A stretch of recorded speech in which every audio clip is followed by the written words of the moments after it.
Good morning, good afternoon, and good evening, and goodbye to 2023. Today is the last day. It's December 31st, 2023. What a glorious morning. And it is 6 a.m. Pacific time. We're going to be ending the year in just a bit. Thank you for joining Talkative. It is our early morning, Sunday morning program. Early morning, Sunday morning. Stuttering, aren't I? But hey, good morning, good morning, good morning. You know who I am. Thank you for joining us. We're going to be passing the time just as we move on forward, I suppose. If you have anything you want to talk about, go ahead and let me know. And we're going to get to it. It's just our Sunday morning talk program. So we have quite a few people already checking us out on the different channels. Why don't you let us know who you are and where you hail from? If there's anything you want to talk about, by all means, let me know. If you guys want to come into the program, let me know. But for right now, it is 49 degrees out here in Southern California. It's going to get to a high of 59. Ooh, wow. And then an overnight low of 47. So Monday morning, about the same time, it's going to be colder. But 47 is a big number for Star Trek. So I'm looking forward to that one. And sure enough, good morning or good afternoon all the way across the pond. How you doing, anime girl? Fine. Hang on. I've just got to cut something out. Is that your Phonosaurus? No. That's a Japanese anime theme tune. Ooh. Theme track. Listening to some anime porn this morning. Yeah, I was using it as a sound check for the speaker and the microphone. Ooh, impressive. Well, ladies and gentlemen, as I was saying, no sound checks over here. We know how annoying we sound, and we're not using the English we, we're using the Roger we, which is me. It's as I mentioned, it feels like 47 right now, but it is 49 degrees. Apparently, we do have a bit of a chance of rain. I did walk out this morning and it did have that watery, rainy feel this morning. So I don't know. Humidity is I'm sorry. I beat you to it. We got rain. Oh, well, we've been having rain all week, thank goodness. I didn't even have to water my plant outside, my big old lemon tree. I call it my biblical tree because rain or shine, that tree always gives. Too bad it's just a tree. But be that as it may, humidity is 89%, pressure is 30.12 inches. Visibility, even though sunrise is not for another 52 minutes, visibility is at 10 miles.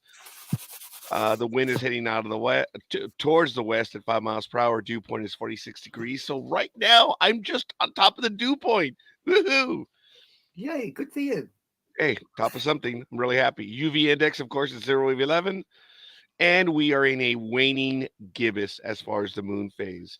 So how cold is it over where you are, young lady? And Liz, the Sunday morning cinnamon roll. Well, yeah, I nearly bought a packet of them the other day. we are sitting at 9 degrees Celsius with, well, it says a chance of rain, but in fact we got the wet stuff right here, right now, and there is in what we call in Scotland a lazy wind. That's wind that goes through you, not around you. You don't know where it's coming from, but you sure as hell know where it's going. We don't have that phrase out here in America, but I think we refer to it as wind chill. Right, Liz? Hello? Cinnamon roll. She's probably having sound difficulties. She normally does. All right, fair enough. But as I said, we have several people watching us this morning. Why don't you let us know who you are, where you hail from, share in the misery, and yeah, we just love misery. so how many hours do you have left in this glorious 2023? We have just less than 18 hours. Well, we are sitting at 1,400 hours, so working out from there. We ain't got a lot. No, I'm really happy 2023 is closing. Can't wait to see it go. I know I'm getting older. The days are fewer ahead than they are behind, but I'm in a hurry to see 2023 go by the wayside and put it in the books. Okay, Captain Picard, we know you hate time. Oh, you look at it as a stalker, as a carnivore. But Yeah. as they say in that film, time actually walks with you. Yeah. I prefer to see it as a companion. Yes. I Right. once I He was said, time is a predator that stalks us. I'm like, yeah, it does.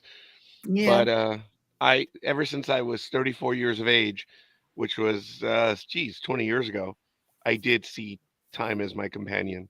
And now, I don't know when she became two-faced, but she became a predator again.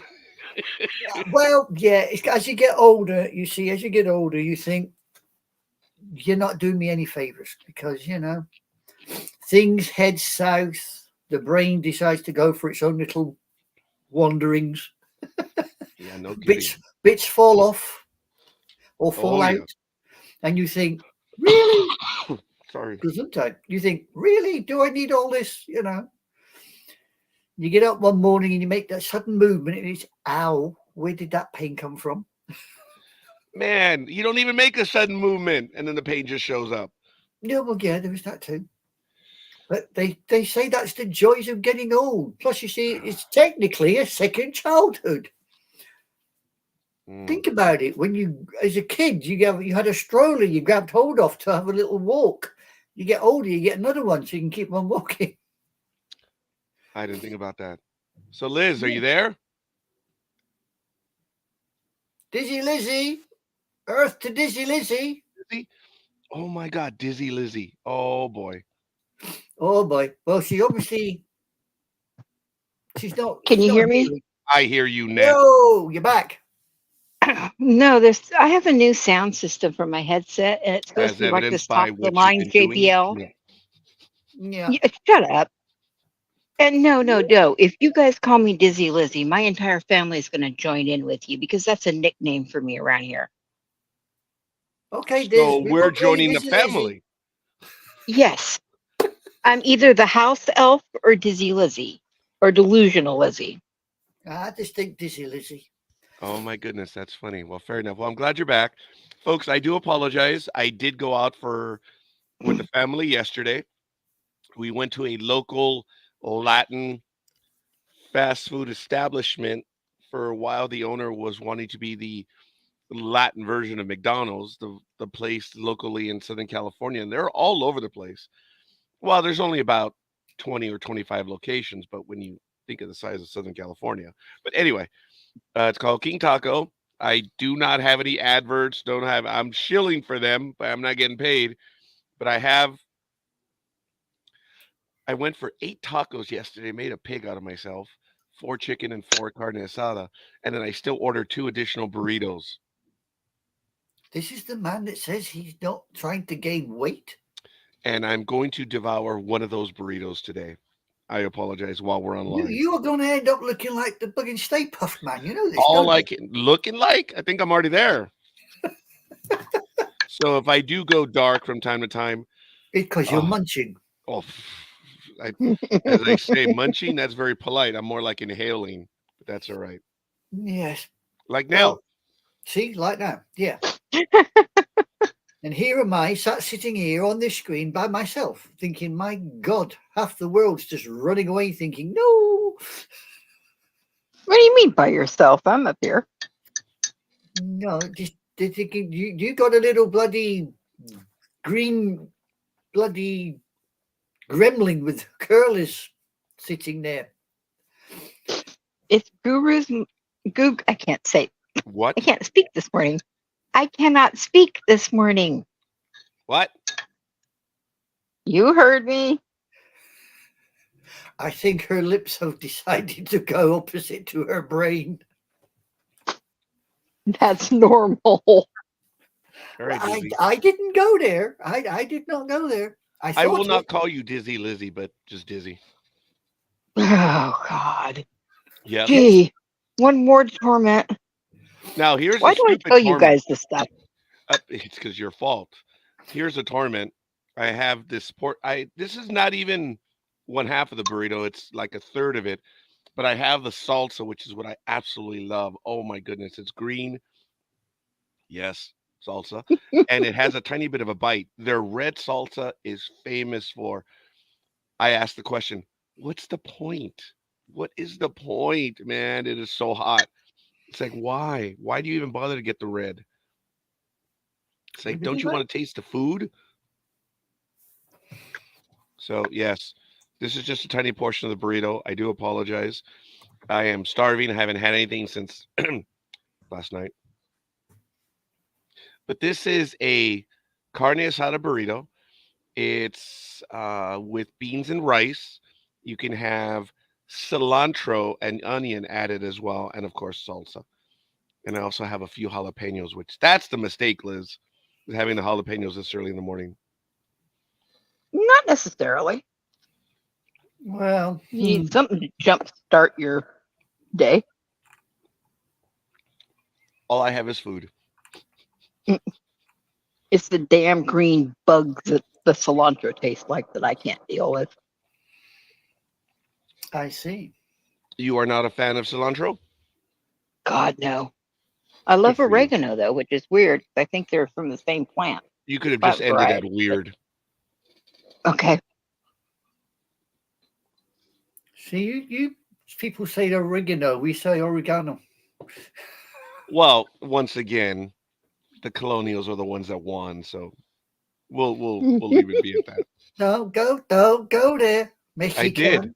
Don't go there. What imperialist? What are you going to do? Send your navy after us? No, just breathe in your glasses. You can't see your damn burrito. I'm looking at the menu for the burrito. Which one have you got? You found King Taco? Yeah, Seriously? seriously. The carne asada burrito doesn't look good. Oh, that's top of the menu. Yeah, Yeah. That's top of the menu. it does look good. It's making me hungry. Was it al pastor underneath? Yeah, that's the different types of meats, of course. Yeah. It's folks. Chicken's quite a way down. Yeah, and for the burrito, I think it's a waste to get a burrito of that. But the tacos, the chicken tacos are not bad. Served in a traditional When the flour owner tortilla. died in 2013, a day of in Los Angeles was declared a day of loss or whatever. It was a big deal. 1974. He did it. He passed away in 2013. Yeah. The Yeah. seasoned Mexican rice, whole pinto beans, fresh chopped, whatever it is, an onion, and our famous salsa. Cilantro. Cilantro is what we were talking about. Yeah, well, there you go. See, Cilantro is that little that little green leafy plant. It's like oregano, right? It is, just like as you Yeah. said. It's from, I think, the same plant family. Mm. Yeah, you get traditional fresh Mexican beverages. Yes, my Jamaica, daughter's big on that. tamarindo, pineapple, and horchata. Okay. Their menu is simple. It's tacos, burritos. They have rotisserie chicken. The nachos are a Yeah. variation. Tamales. Tamales, yes. What's Latin, for goodness sake? You have the quesadillas, which my daughters have from time to time, which they're all right. I'm not a quesadilla person, but yes, it's a very you would simple be allowed menu. in my house. Yeah, and of course they have the drinks. Is it Royal Martinez? Yes. Yeah, in 1974. I found it. Yes, and he started off with a catering truck. And I believe there's 20 locations now, or 25. I've been to almost all of them. Not that I'm making this a bucket list item, but yeah, they're all over the place. Now, my cousin, who is a part of my firm, Raul, he grew up with the Suns. And he actually worked for them for a short while. I remember him telling me, "Hey, Raj, do you need a?" Okay, well, you know what? Maybe I shouldn't say that because they're all still alive and everything. But anyway, they're great. They're awesome. I have not met them myself, but my cousin did. The one that introduced me to that woman, the wife. So I blame him or thank him or yes for that. You do. It's not bad, guys. It's the menu.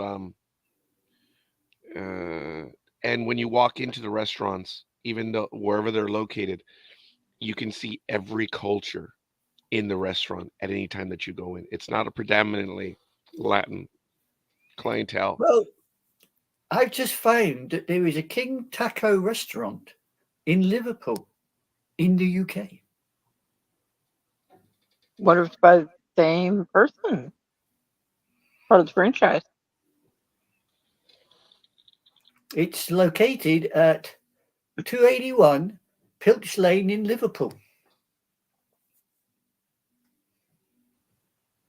Somebody seems surprised. Yeah. Oh, it's a different brand. Is it? Yeah, it is. I can tell by the logo. It's not because they're predominantly in Southern California. The father, Raul Martinez, wanted to, give McDonald's a run for its money in the Latin audience. And like I said, there was about 20, 25 locations. Oh, yeah, it's different. Food looks good looking at that menu in Liverpool. But yeah, this is King Taco dovecot.co.uk. Yeah. Anyway, so do you have to type in all those addresses when you go to a UK website? No, you just put in the name of the website and it pops up and it just tells you what is where and when. You just click on it. Okay. Well, sorry for not being clear. I meant because we see the .co.uk. Do you have to type that in for every website? If you're first looking for it, then yeah. But I mean, I put in with King Taco and Well, yeah, you did a search for it. I did a search and it come up, and then it's got all that .com and .co and .uk everything. Okay, stop swearing. Hey, so Liz, what are you doing? What am I doing right now? Sucking down as fast as the IV will flow some morning jump starter, shall we say? What are you having? The cup of Joe? Because I have several drinks this morning. I have a cup of Joe. It is also, I can't believe how authentically Latin I am today. This is, I don't think it's Nescafe coffee. Oh, and by the way, folks, tiny bit of trivia. I've mentioned this on air.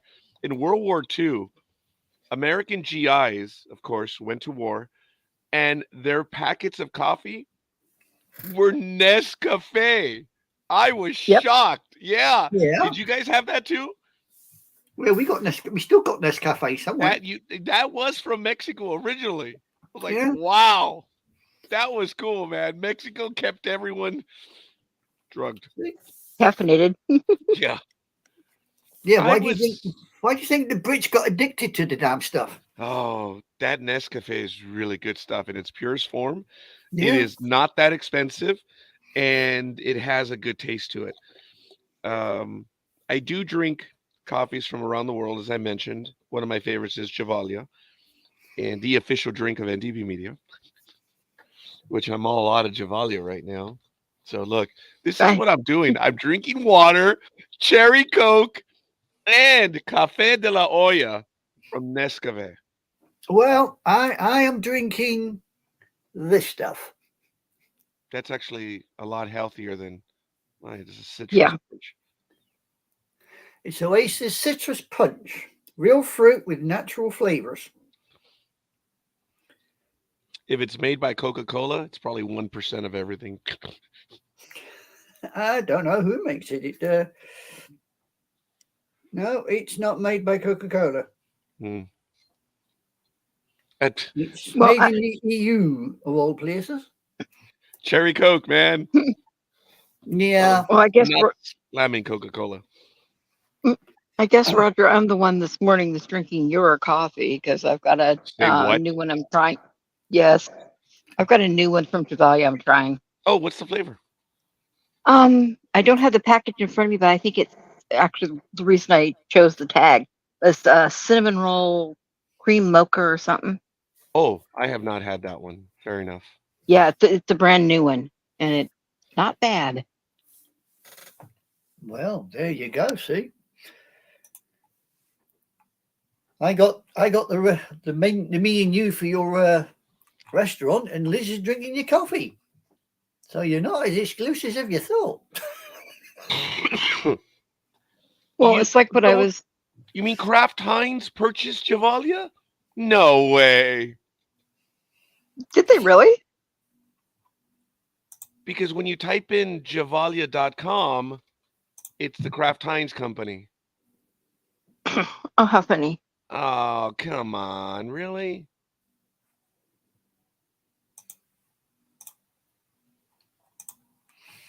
Well, anyway, all right, fair enough. I do love they used to have this limited edition series. The coffees would arrive 4 times a year, and I remember that they were from different parts of the world, Sumatra, uh, other parts of Indonesia. There was the blueberry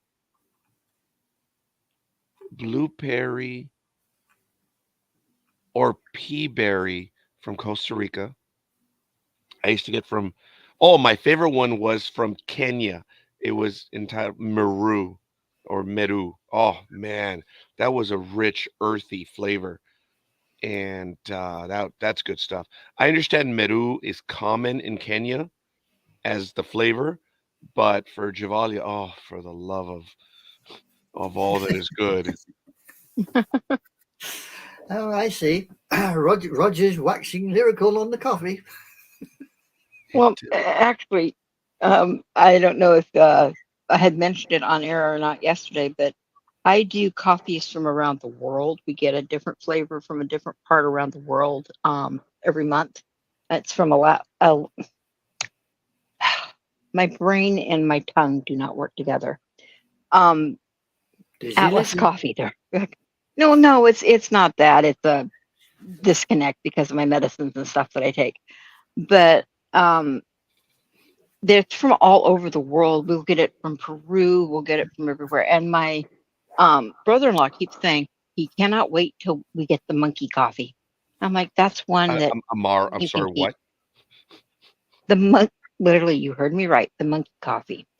Monkeys eat the coffee beans, and they squirt them the way that normally, if you eat things, it's Oh, I've extruded heard out. about that. Yes. Yeah, yeah, and like, no, I think that'd be one I'd pass. No offense, and no Oh, pun the Mm, intended. monkey coffee, yeah. Yeah, I'm not a big fan of that, but folks, they're the way coffees are made around the world, it is crazy. yeah. I've heard of that one. Yes, the monkey coffee. Okay, yes. They squirt it out, then they host the bean. Uh, I guess when the monkey consumes it, it removes the outer shell or something like that, the seal. And when the monkey processes it, it's a purer form of the bean, I suppose. And that's what they do. Yeah, that's not. Yeah, that's Well, I No, suppose you think no. about it, it's kind of like when they how they used to make sake in Japan. They used to have the girls chew it, then spit it out and Yeah, process it that way.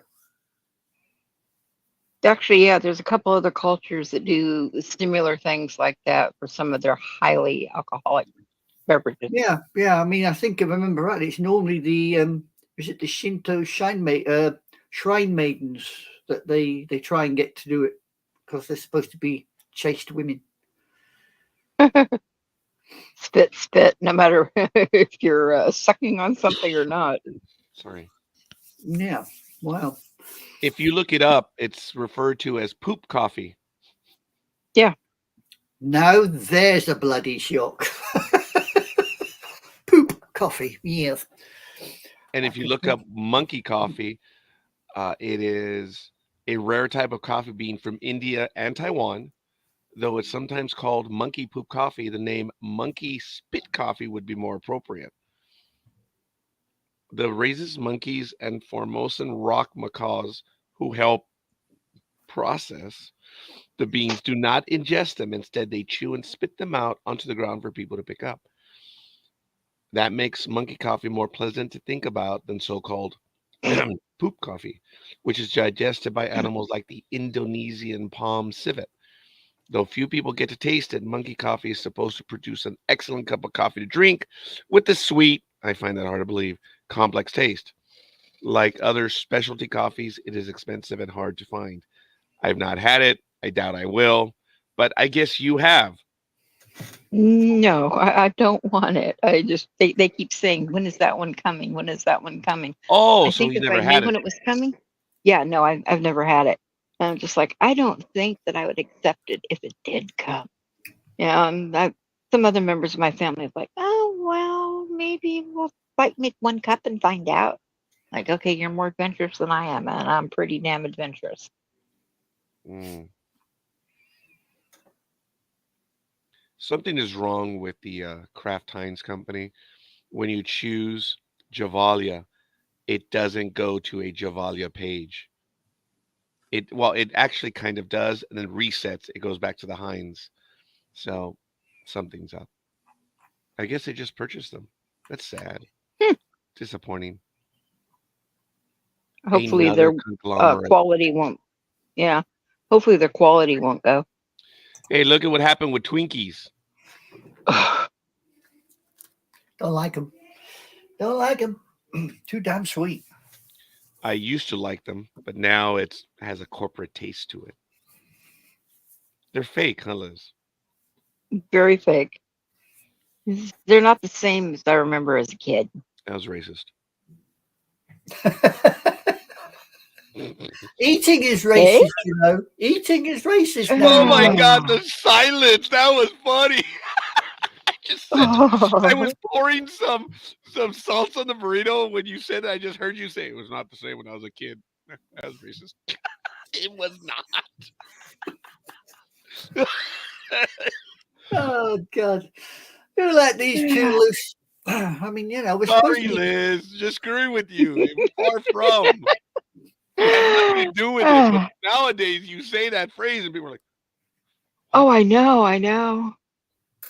Yeah, tell I've me been about it. called racist so many times it's not even funny.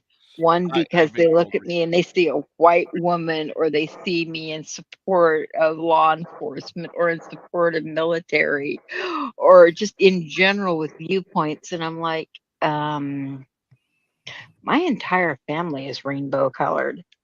I really wouldn't go there. Yeah, the thing is, I mean, racism nowadays they can find it in the most stupid and weirdest of places. I mean, it's starting now that when you call somebody a racist, they just turn and go, uh-huh. And it's losing Meaning, its power, its meaning, because yeah. you know, as I just said, there's a thing on YouTube. Math is racist. Eating is racist. I Oh mean, my excuse God. me, just what the hell isn't racist? I You've mean, seen that history is racist. commercial, right? Or that meme where they ask, so wait a minute, you're telling me that 2 plus 2 is racist? Or 2 plus Yeah. 2 equals 4? And they say, yes. I said, okay, first of all, you elitist effing pig, get out of here. The one that actually had the nerve to answer that had to get out. This is like back in the 2000s, I believe it was, over in the College of Irvine, which is a nice college here, University of Irvine. They have, I believe, this avenue where every flag is represented. And of course, this one stupid moron, and he is a stupid moron. I don't care if he went to college. Just because you go to college doesn't mean you're smart. But he was saying, well, I'm offended by having the American flag there because it represents colonialism. Hey, You bother to look what your country you're on? go back to your jerkwater country and get the hell out of here and go study at home. How dare you? You come here to study here, and you're saying that you're offended by the racism or the The flag. colonialism. It's like, dude, leave. Yeah. I mean, what's next? Like I said this morning. Don't ask. Yeah, They'll tell you. Yeah, history is history until you start playing with it and altering it. Then it becomes fiction. And fiction can tell you anything you want it to tell you. Whereas history, in black and white, doesn't lie. That's Yep. how it works. You don't like the history? Tough. It's history. It's been, it's gone. There's no use sitting here arguing that Julius Caesar was white or pink or blue with purple spots. He was Julius Caesar. He's been and he's gone, and he did what he did. Genghis Khan, Napoleon, Stalin, Hitler, they're all been and gone. It's history. Whether you like it or whether you don't. My attitude is, don't play with it. Don't alter it. Oh, whoa. Did we change topics? Yeah. Yeah. We changed. I'm sorry. I heard don't play with it. Don't. Sorry. Oh, God. He's on a roll this morning. Pardon? I'm hungry. I said he's on a roll this morning. Oh, he's going to be rolling shortly. I'm sorry, but I must be having one of those great moments because I am so happy devouring this burrito. I rarely ever get to have this burrito at this hour of the morning. Well, as long as sounds like you're in ecstasy. That is the main thing. We don't I mind. guess when I'm in ecstasy, I become an a-hole. Never. You an a-hole? Damn. Oh, he's the sweetest, most kind, caring, considerate, polite person. Did we change topics again? Who are we talking about? Well, I ain't you, that's for sure. Sure enough. Sure enough. Yeah, you better believe it, boy. Oh, man. Oh, God. Sorry. Wait a minute. He's sounding like he's in a moment of ecstasy. I am. It is rare to have a King Taco carne asada burrito with green salsa and, oh, damn, a tiny sliver of rice. That little bastard's not going to die. He will not die an empty death. I'm not going to show what I'm about to do.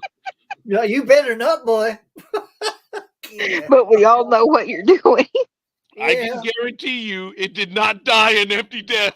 I bet it did. 5 second rule. 5 second rule. Yeah. Oh, and I was lucky. It actually just landed right here on my jeans. So.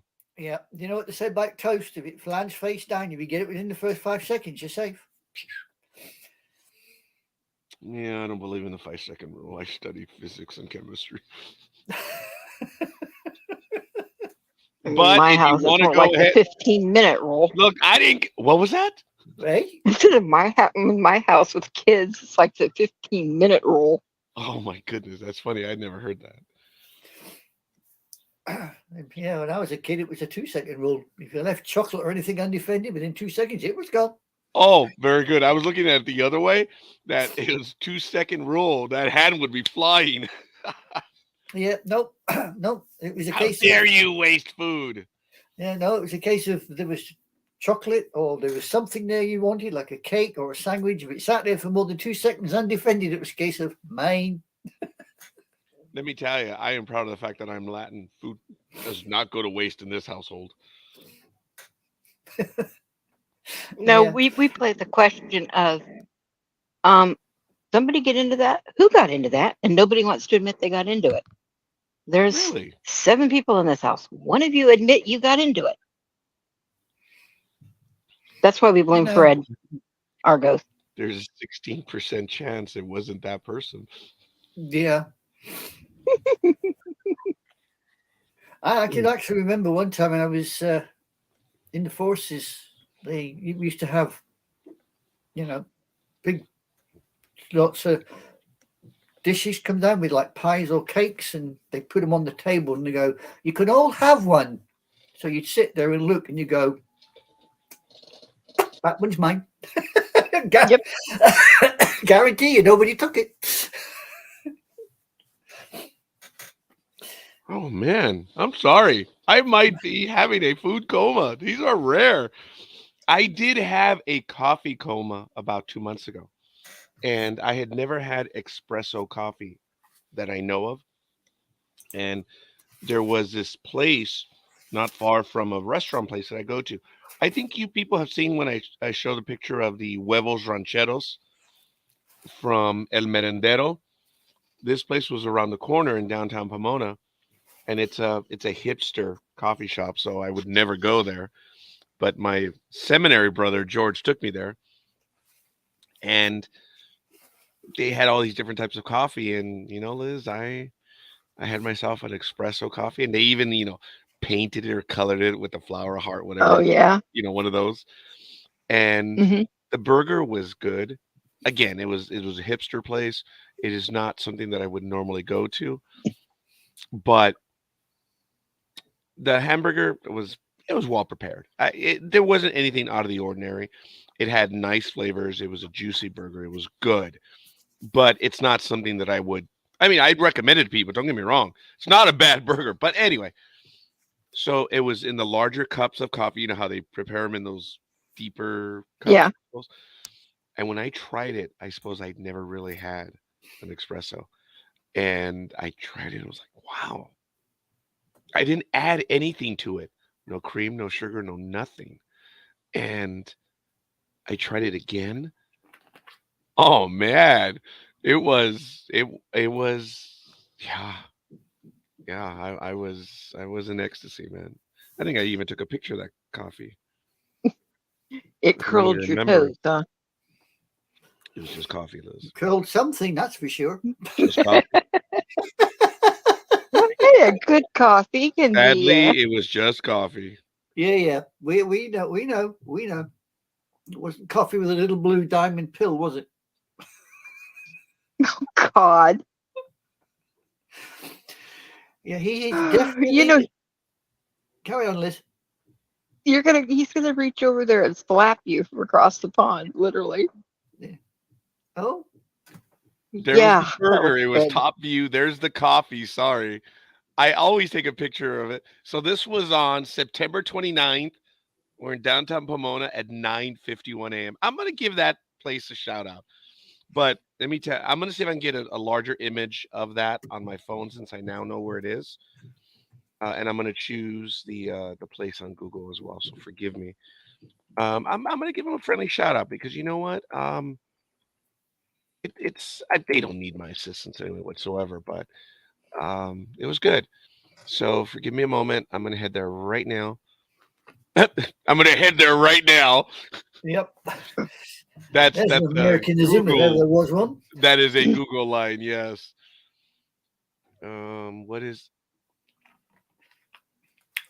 It's on the corner. I think the place is so neat. Oh, wish you were here, coffee roasters. Okay.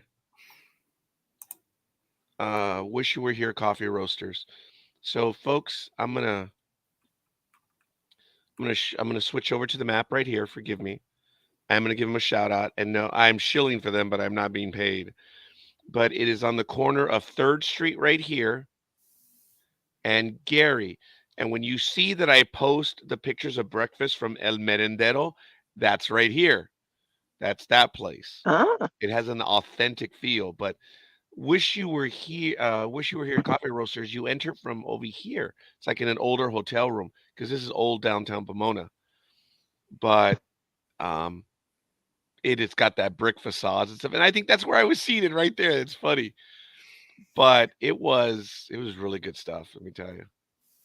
There it is from the inside. Yeah, they have a bar there, and oh, it was kind of like that, but it was a deeper cup. It was nice, man. Boy, was it delicious. See, they have different ooh. fares. It was like that. Oh man, it was. I know it's very easy to create that image, but I was impressed, and it was delicious. And I had, oh yeah, that is the view. See, that's downtown Pomona. That is an old warehouse building, which has been converted into lofts and retail fronts.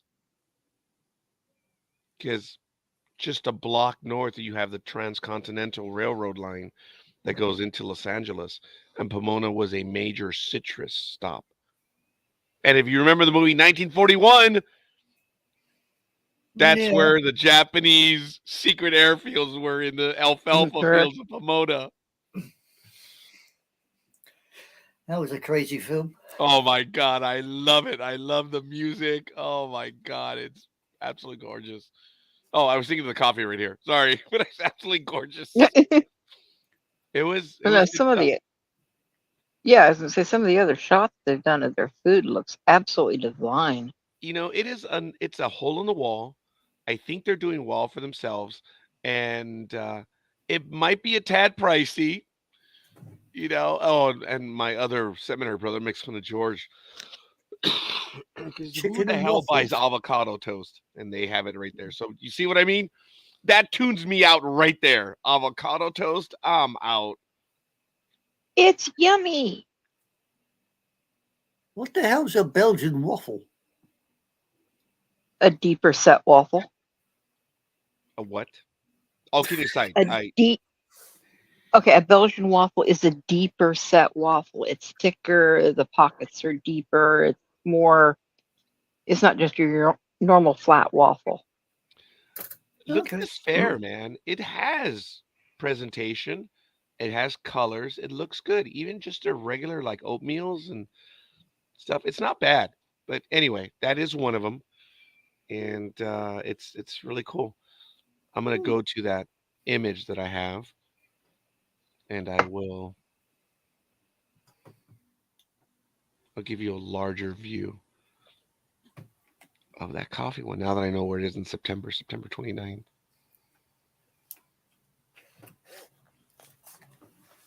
I have lots of pictures of coffees, No and I'm comment. almost a sicko, man.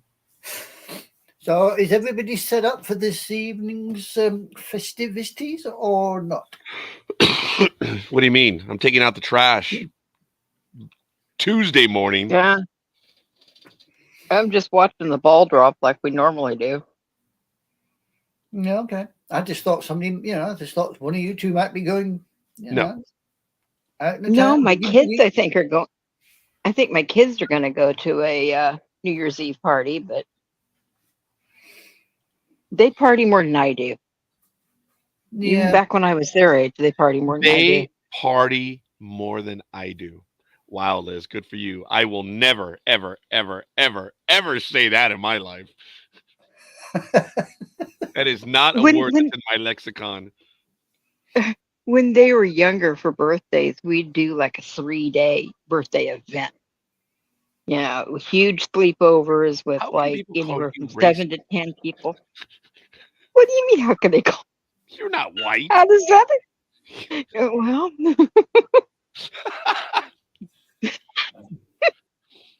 I remember I was at work one day and I said something, and all three supervisors just looked at me. I'm like, what? I'm the minority here. I win. So I'm the minority here. I win. no, you're not. Oh, but damn right I am. I'm a minority. No, you're not. I'm the minority. You two are Americans. I'm a Brit, so I'm the minority. That's a political statement. yeah. Uh-huh. Forgive me. I'm going to the burrito again. You guys You want know to? that makes so many mental pictures in my mind right now. I was thinking the exact same thing. Oh, good Lord, he's going to the burrito again. You guys didn't even And he hear. Yeah. needed the spoon. As soon as I went to blank screen, I said, "I'm going to the burrito again," and then both of you began to speak, and I was like, "Do you want to watch?" No. Oh, I've joked with people when people give me food, and I say, "Please excuse me, I'm going to go do some things right now," which I could not admit to the plate.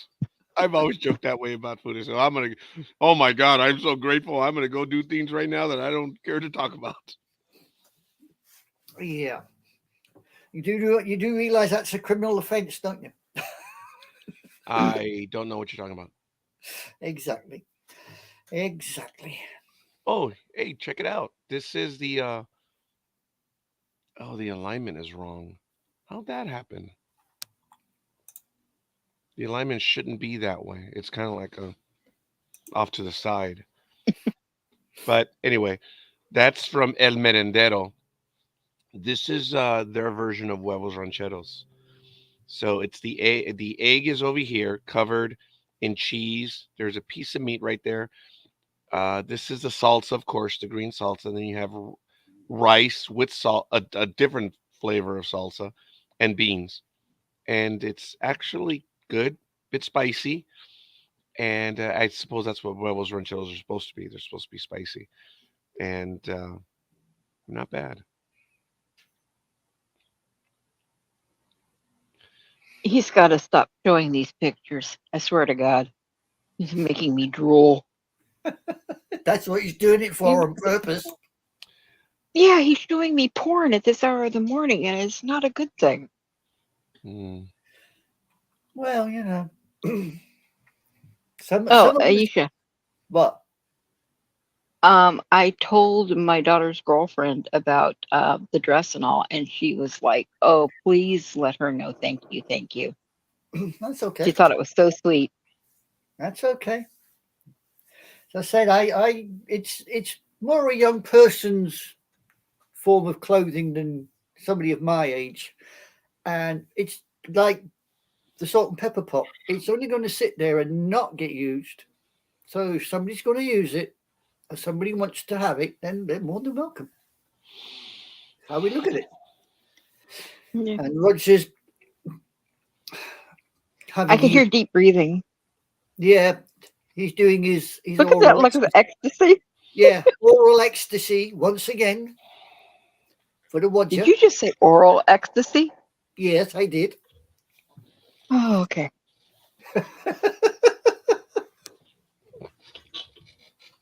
God bless America. I am not going there at all. Ladies and gentlemen, all kidding aside, today is December 31st, 2023. It is 6:47 a.m. Pacific time. I believe it is 2:47 p.m. over there near Liverpool, where allegedly they do have a King Taco, but it's all good in the hood. Liz is just north of me. About, what are you, about 350 or 400 miles? Probably closer to 400. She's out in the cow pasture of Sacramento. I am. That's the capital of California. Yeah. Well, the only So thing making cow pies out here are the people from the capital, Oh, that was fair. as in politicians. Oh, no, I got that one. That's fair. Okay. Folks, there's a picture of the family tree. Oh God, you. There it is. That's the one that my daughter decorated. You can't tell the lights, but they're white here on the bottom, as white should be on the bottom. Then you have blue. Then you have red.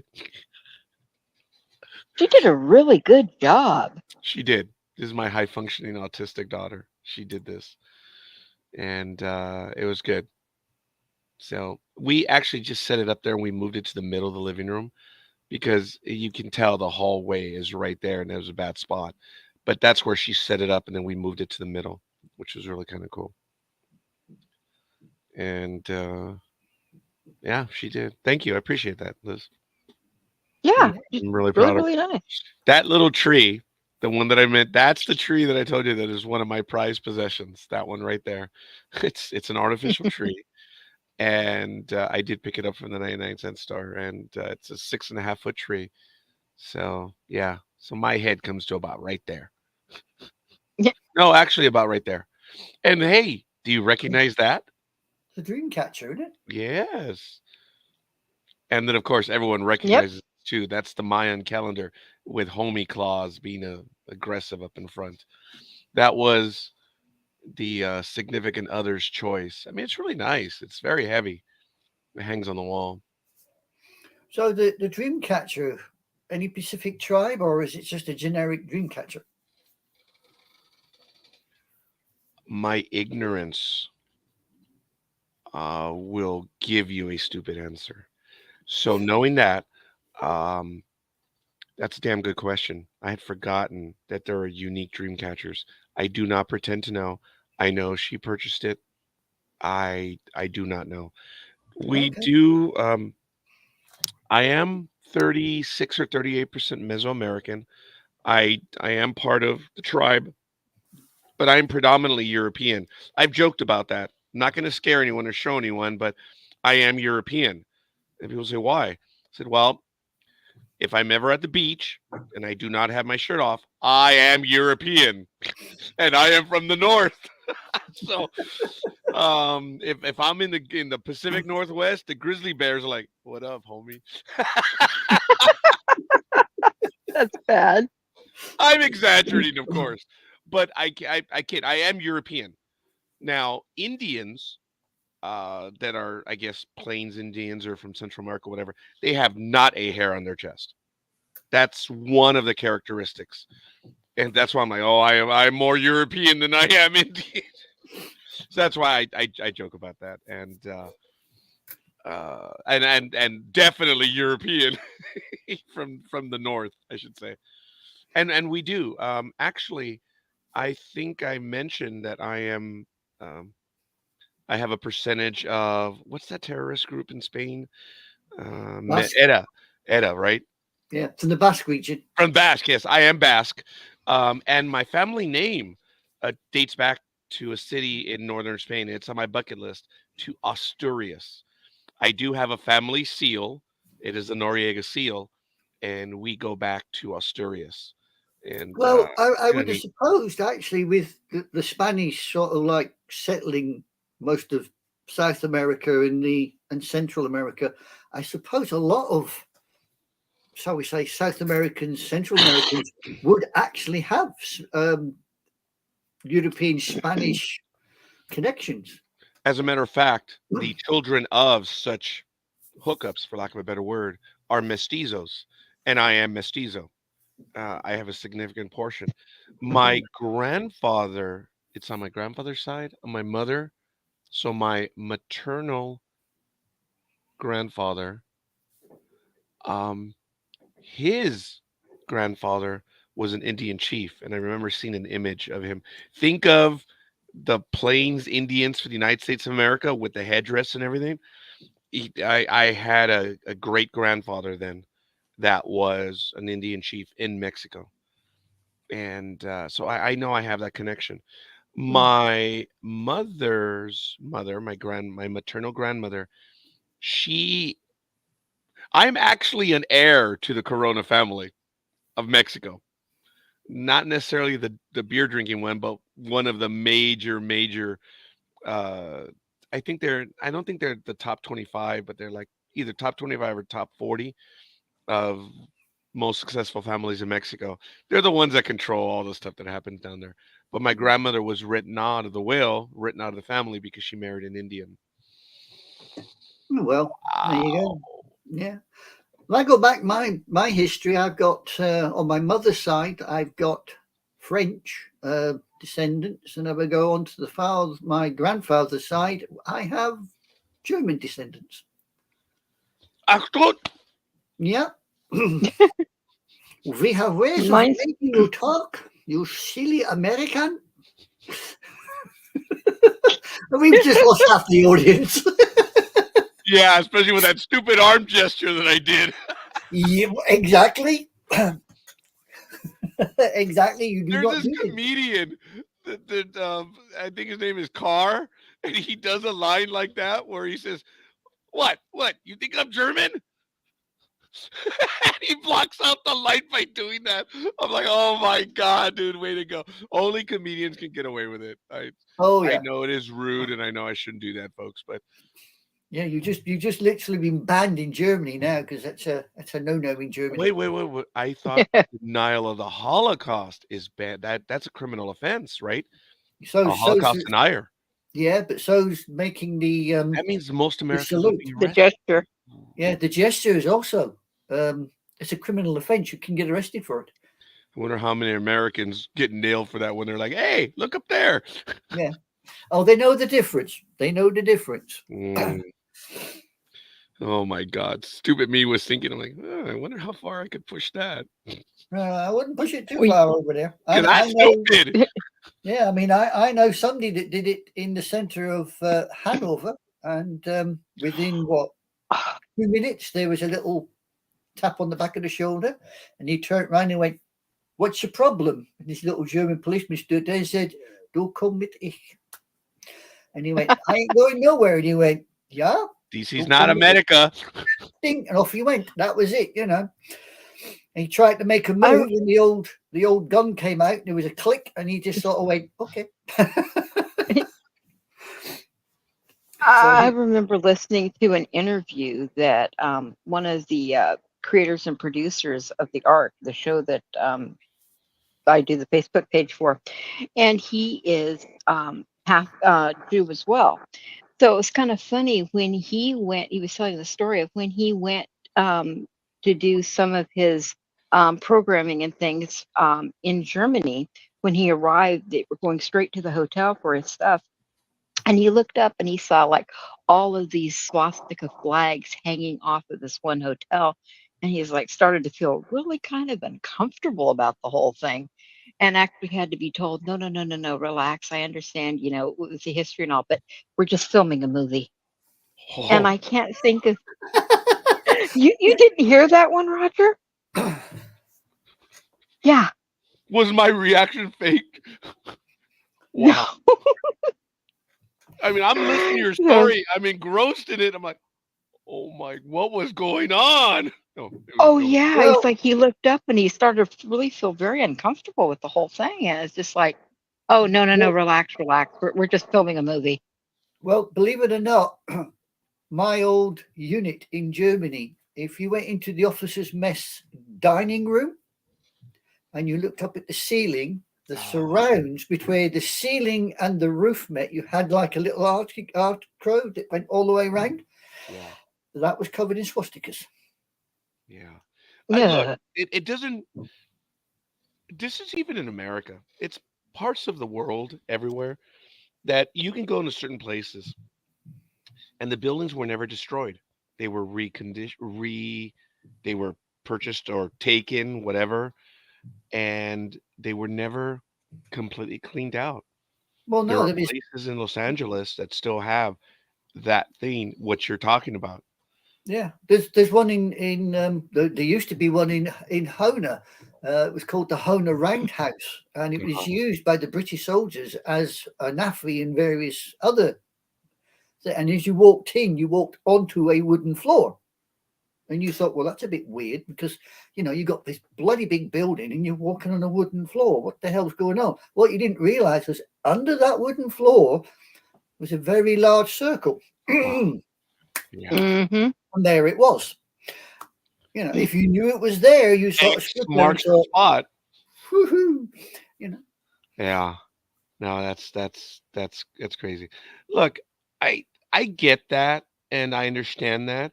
I'm not exactly offended by those things because it came before me. I am offended by the entire concept of it.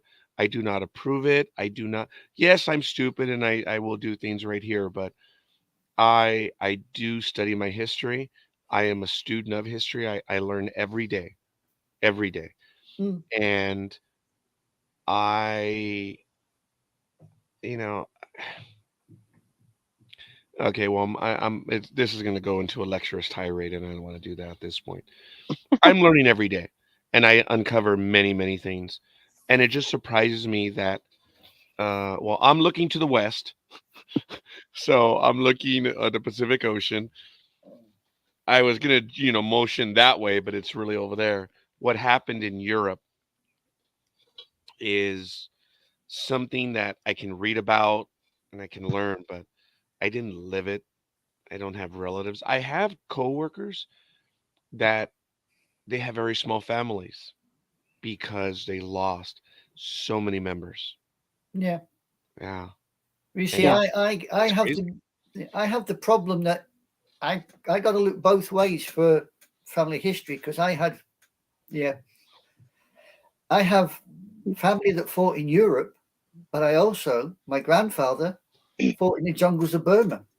Mm-hmm. So he fought the Japanese. So, yes, I look both ways when it comes to the military history part of the family, which is It's kind of funny, unusual. It's like with mine, I not so much the military aspect, but the family aspect. Both my relatives were on two different sides. My great grandfather was in the camps, and a lot of the family on that side was destroyed. However, on another part of my side, they were Germans and fighting. mm, So it's like I've got one fighting the other, and which, it gets very maddening, frustrating. Yeah, well, My daughter was almost kicked out of a party the other day because of some aspects. I have taught her so much about the Holocaust, and she was basically letting people know about it. And I guess she got into a huge argument, and they told her, check yourself before you wreck yourself because you won't be invited back. And she really didn't care. yeah, Sorry, I got to pause. it's when you think about it, I mean, it's as I said, it's history. It's black and white. We may not like it, we may not enjoy it, but it's history. And Exactly. you can't deny Yes, history. it is, but there is absolutely no reason to have a statue of an enemy. Oh Lord. Yes. But rather depends We're not. what you mean by statue of an enemy. Look, he himself, General Lee from the Civil War, said, do not ever put images of me. Ever. And that's what we have. We have images of General Lee, and not only General Lee, but there's the famous Confederate row. I think it's in South Carolina, which, if you study your history, you know when they were built and why they were built. It was a reminder of be very careful, people. You can always find yourself Well, in that spot I was again. reading something today, and it was actually by a Native Indian, a Native American Indian, and Mm-hmm. they were on about the very self same subject of statues. And this, I posted that. yes, you did. So you know what I'm on about. They said about Mm-hmm. this statue, and the Indian turned around and says, "Well, we keep it there so we know what not to do the next time." Exactly. Okay, but Well, what was the statue? What was it? The I'm Indians had a It. statue. What was it? I believe it was referring to a lot of the statues in South Dakota and in the plains, I believe. Okay, but this is an Indian tribe. Was there a statue of? It was an Indian statue, correct? no, I Probably think a it was. chief, an Indian No, chief. I think it was a Custer. It might be Custer I or think it one had of something the. to do with Custer. Well, look, okay, now that's different. If they want to, well, wait a minute, they whooped Custer's ass. Of course, that's where he died. Yeah, I'm not surprised. That's a conquistador attitude. Conquistador attitude. They whooped Custer. Custer did something that he look. Custer, It's a an Lakota incredibly talking brave about man. the Custer Monument in Yellowstone. Okay, Custer. There's no questioning the courage, bravery, but his arrogance when he split up his forces is what come on, it's easy for me to say that in history, but it is. He split his forces up. Had they stayed together, it could have been Even different. if they stayed together, they wouldn't have won. Not with the amount I of said Indians could that. have been different. No, well, I still reckon it would have turned out the same. His arrogance is what killed him. I did refer to that. Definitely. It was the fact that he wanted the glory and then he screwed it up. Yeah, I think I was Custer in my previous life. I'm not saying a word on that one. Just But I kidding. No, I mean, was not Custer in my previous life. I was George. A statue is a statue. It's a piece of stone. You look at it and you think, well, yeah, okay. We have Roman emperors in some of the cities in Britain. Yes. Yeah. And they were our enemies. But Throughout the world. we have Roman statues in our cities. We have statues of all sorts of people in Britain now.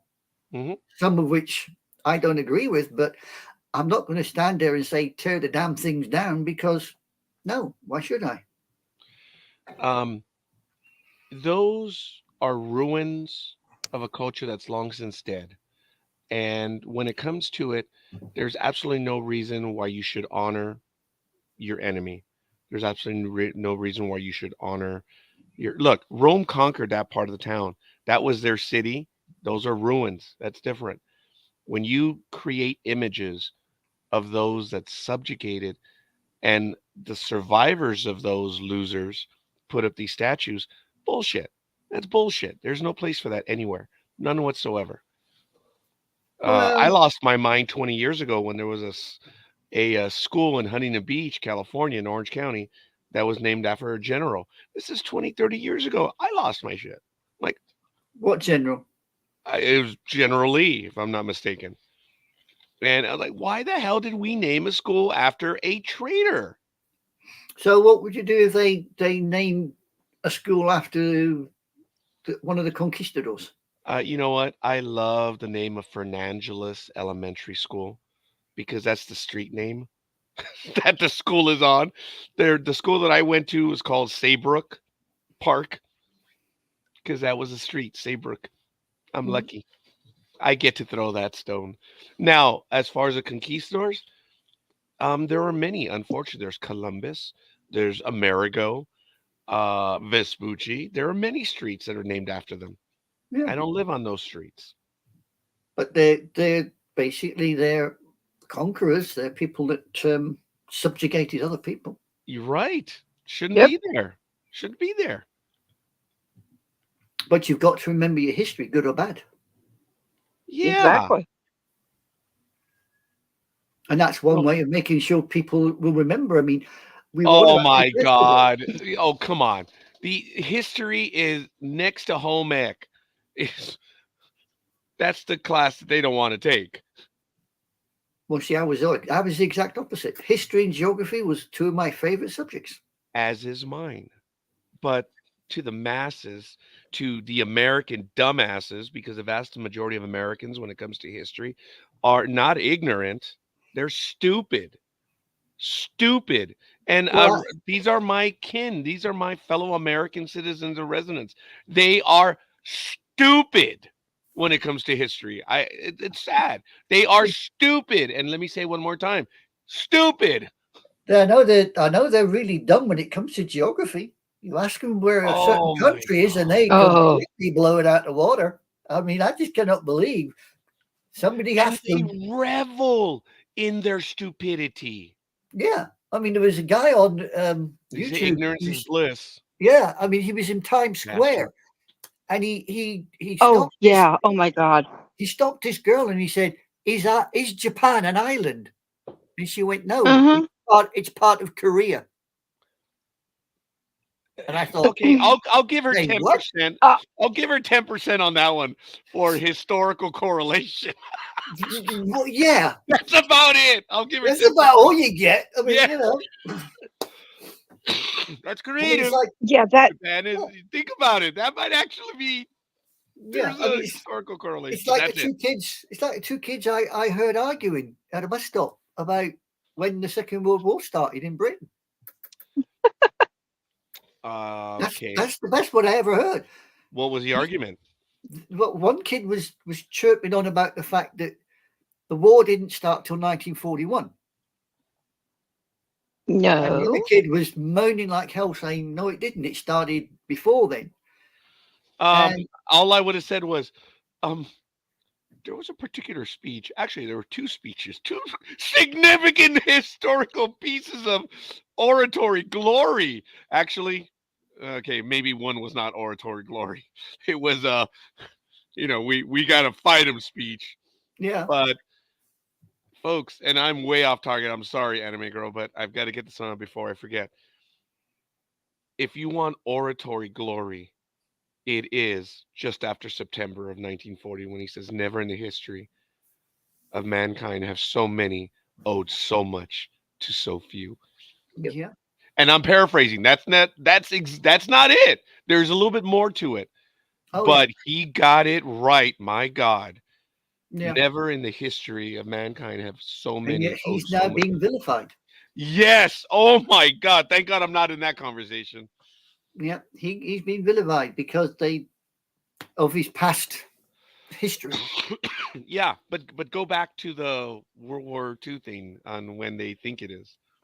Yeah, well, the one kid was saying about, no, it started earlier, and the kid that was saying it started in 41 said that anything before 7th of December was a European civil war. No, that's not true. That is Oh not true. God! That's what it's been told. So then the Americans were involved in that No. European Civil War. No, but based on what that idiot just said, they were involved, not only through Lend-Lease, but May of 1941 up there by Iceland. You were involved in that war because, believe it or not, you had an American RAF squadron. Yeah, actually, yes. You had an American RAF squadron called the Eagles, which when the Americans joined the war, the Eagles transferred to the USAF, I believe. Correct. Oh, you know what? I knew of that. I didn't know they transferred. Most of them Yeah. Most of them transferred back to the USAF. And I guess they were readily welcomed. I mean, they were fighting before the real fighting started. Well, yeah. They were the only ones with combat experience. Yeah, same as the Flying Tigers. You think about it. Right, yes. Now, I was thinking about that I do believe that World War II, as we all know, it's officially September 1st, 1939 through September 2nd, 1945. I do believe that it will be extended. That the real commencement of war. Yeah. Now, do you believe it goes back as far as 31, or do you believe it goes back to 37 in China? I think it started. But you know what I'm talking about. Yeah. I think it started when Japan decided to start kicking 7 balls of crap out of China. And that would probably be 37 then. Yeah. At least 37. Yeah. If not earlier.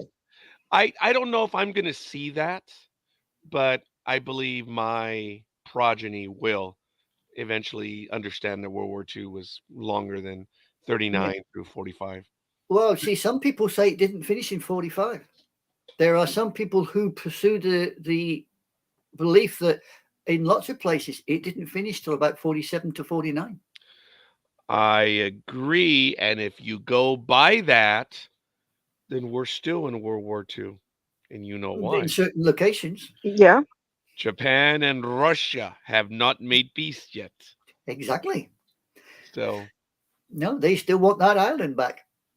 And I think Japan's going to hold. I think they're going to get it back. I think eventually that Moscow will relent, but I don't think they'll get everything back that they want, but they may get a little bit of it back. You know, it's funny that we're having this particular conversation today, because did you know that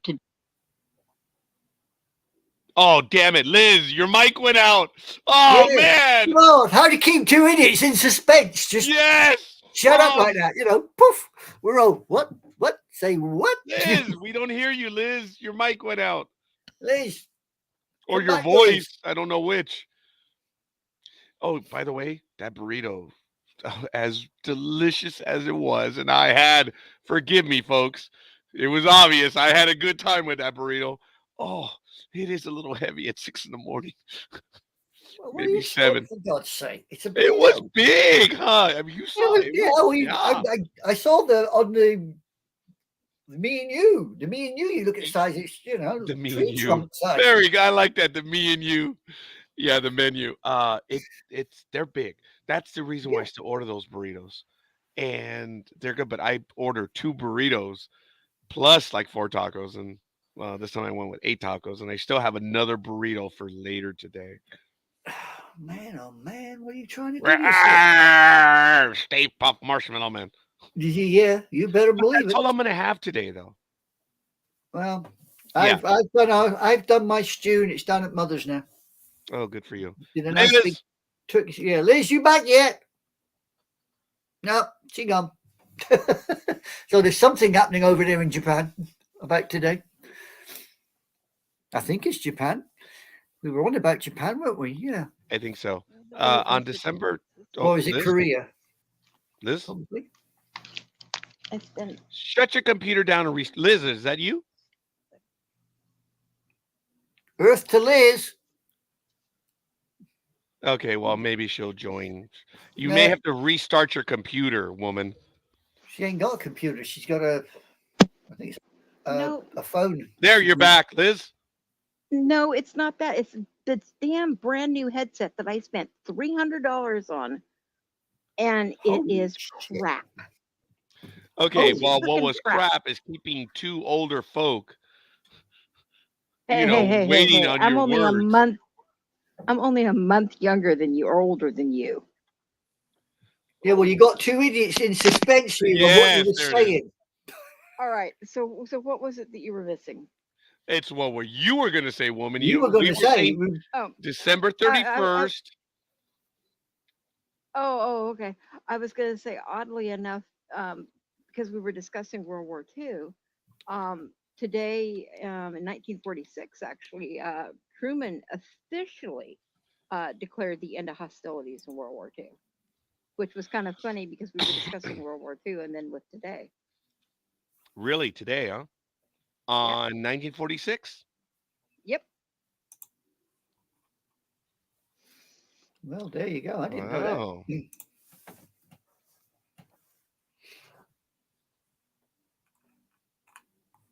Well, we know that I think it was in the 80s when the last Japanese soldier came out of the jungle and finally surrendered.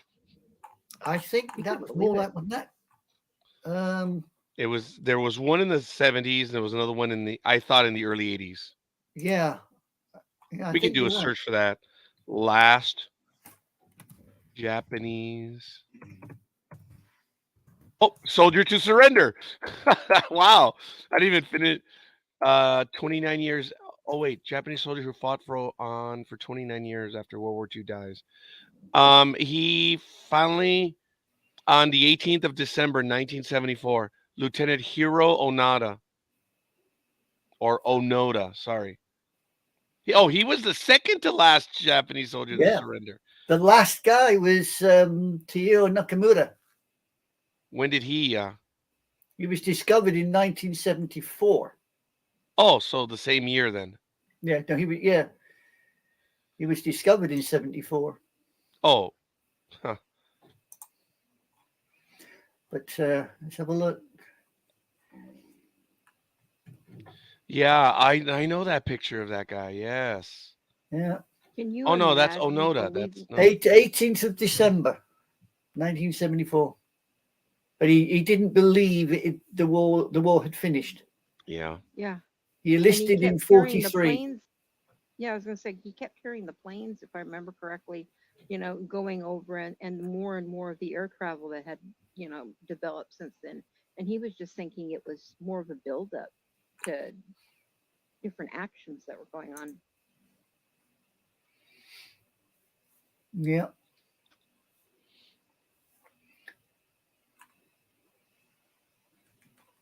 Yeah, he died 16th of January 2014, aged 91. Which one? Nakamura? Onoda. Onoda. Yeah. Can you So the other one imagine might living be in alive. fear? Nakamura may still be alive. I don't know. Wow.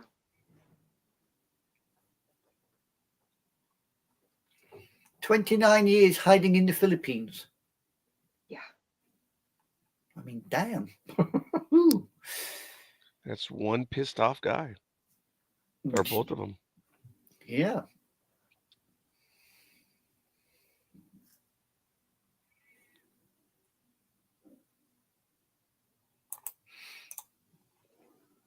So in 1946, on this day, Truman stated the cessation of hostilities, huh?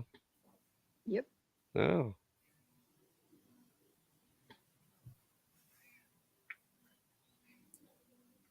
So A Yukoi lot of was hid in the jungles of Guam until 1972. Yeah. Shiochi Yukuki or Yuki. I mean, he just didn't want to accept surrender. No. I want to take this moment, ladies and gentlemen. It's December 31st, 2023. It is 7:20 a.m. Pacific time or 3:20 p.m. There in the Western Isle In the deep You would? southwest of Britain. The deep southwest, yes. Yeah, the deep southwest. Yeah. You're on Greenwich Mean Time, right? Yeah, How many time zones does the United Kingdom have? One, right? one. Yeah. Yeah, only the one. Yeah, big island. We used to have a lot more when before the trains came, but it was the Well, trains. actually, I think you still have. There are, even though it's not as big, it is still true. The sun never sets on the English Empire. Well, You got a it's not bunch an of empire islands all over anymore. the place. Yeah, it ain't an empire no more. Anybody that says it is living in La La Land. We have a commonwealth of nations, and that's how it should be. Everybody should be equal. But there's only Even one. though, even those damn colonials across the Atlantic, we gotta, acknowledge them. Mhm. That's why we Oh, threw the that's key kind in the of you harbor. because we really don't care. Hey, don't forget 1812. The Second War of Independence. Yeah, one you nearly did lose, What do especially you after mean we. nearly? You guys lit up the damn Capitol. Yeah, exactly. We cremated bloody That Washington. was some pretty pissed off people, man. That's really what it was. It was unfinished business by the United Kingdom. Yeah, well, we get like that occasionally. People say the British have got the stiff upper lip. Don't you believe it? You piss off a Brit, you want to be careful what you do later on because they can be really antisocial. Yeah, I believe A that. wee bit vindictive. I don't know if they're vindictive per se. I No, don't, no. that's interesting. There are a lot of characteristics that I would, both from a historical perspective and what I know of, I would not take the English as being vindictive. I wouldn't say the British are vindictive particularly. Americans are vindictive. Oh, good God, yes. Oh, yeah. They're very, I would say that, oh, how do we put this politely? Oh, stop it. They're It's Sunday opinionated. morning. Say it. No, they're opinionated, extremely opinionated. Sadly, yes. Just watch the videos of all these teens being arrested because they've been drinking. This is stupid. This is stupid. I mean, It's stupid how people are arrested for all this stuff and the way they treat police officers. Just unbelievable. I just don't get some of the stuff that the Yanks get up to. I think, what happened to the common sense that they used to have? There's no understanding of it. It's America has become both in effect and by thought litigious in nature, even when it comes to personal responsibility. The old brought up by my bootstraps theory is it Yeah. doesn't exist. It's just not there anymore. I mean, I remember some of the guys that I spoke to that were in the NAM, and those guys were grounded. They knew left from right, up from down, and right from wrong. You talked to them, and you thought, "Wow, one hell of a nation." Now you look at some Americans, shall we say, and you think, "Jesus H. Christ, I don't want to go there." Maybe it's just me. I have No. had the privilege of interviewing people from around the world, and I still have that privilege. And one thing that has, and I've commented with one of my co-hosts, Michael, is that when I have a conversation with these younger kids, the ones that are even in their 20s or even younger, it amazes me the basic understandings that they have when it comes to language, history, sociology. I There are times that I have to do a double take on air and I try to maintain my composure. I'm like, this kid's 21 and he is smarter than the vast majority of my audience. And Yeah. it's really sad. And it's just absolutely sad. And I'm impressed. I'm taken with their intelligence, and having a conversation with them is not only terribly exciting, but it's a challenge. They Oh will yeah. catch me. Look, I will say this. I've been doing this for 16 years. I get away with a lot of stuff on air that I know. I'm like, oh, that. Oh, Liz, you've heard me when I say, okay, well, that one might not have been right, right? Yeah, yeah. You've heard me when I'm like, okay, well, that one may not, or if it's a lexiconal thing or etymology or whatever. But I get lazy on air because I know that they're not going to challenge me on it, and that's sad. Now, when I'm dealing with a European audience, that's different. They're a lot smarter. They No, are a lot smarter. I think a lot of the Europeans, especially the continental Europeans, they have a very involved, complex history because a lot of it is Yes. intertwined. I mean, you've only got to look at France, Spain, and Germany to name but three countries, and look how intertwined and Yeah. complicated and complex their history is between the three of them. Just those three nations. Let alone you go further east and start going into places like Czechoslovakia or Poland, Or the you know, former Yugoslavia. or the former Slovenia. Exactly. Oh You my got goodness. Serbia and all the rest of them. You look at the complex history of those nations and you think, where the hell do you start? Even Greece is such a complex Yes. history. I was interviewing someone from the Ark, one of the guests, and I just don't want to go and say it, but I had commented about their speech pattern and I mentioned a particular thing and he checked me on air. He says, of all the ones that you would actually compare it to, that is outside of that family tree. And he went on to educate me. And I was like, I thought that was great. It's not that I got it wrong. It's I compared it to, and his comment was, dude, red is red, white is white. You went with purple. What the hell's the matter with you? Yeah, It yeah, sounds like purple. What the hell's the matter with you? It was it was that type of a conversation. But it yeah. was a fluid, awesome conversation. He wasn't ridiculing me. It's No. just he said, "Really?" It's Well, that. it's strange. I mean, you look at places like, say, Bulgaria, Hungary. Their language really is not that far removed from when the Romans were there, and the Latin. And it just, you think people say Latin is a dead language, but there are No. still nations around Europe and Eastern Europe that can still relate to Latin, and their language descends basically from Latin, whereas the English language, well, that's just a hodgepodge of everything. Pretty much. Yeah, but they're not the only one. But yeah, yes, you're right. Yes, the those two big islands, man. There's such a variety when it comes to language. Yeah, it really does make you wonder. Mind you, there's a hodgepodge of languages in the New World, let alone the Old World. Yes, the Indian languages are about as well. I don't believe they're as well in the Amazon. Yeah, I think that's where you get the largest variation Yeah, in the Amazon, only because those were, look, they're still discovering, they're still finding yeah, tribes and stuff. I remember in the late 1990s when that last great tribe was discovered, everyone refers to them as the Yanomami Indians.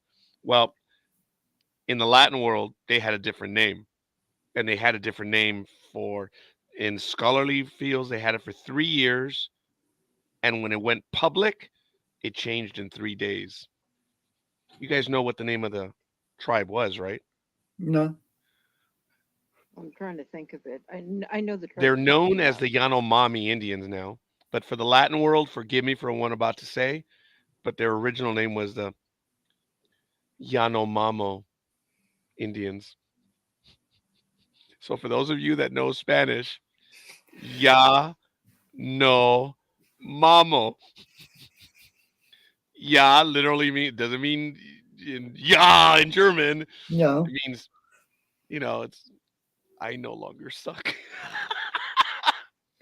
And my wife and I were watching TV when they announced it, and I saw the male newscaster was mortified when he said that. He said, I remember the look. I remember who it was. He says, he was saying in Spanish, the Yanomamo tribe of Indians.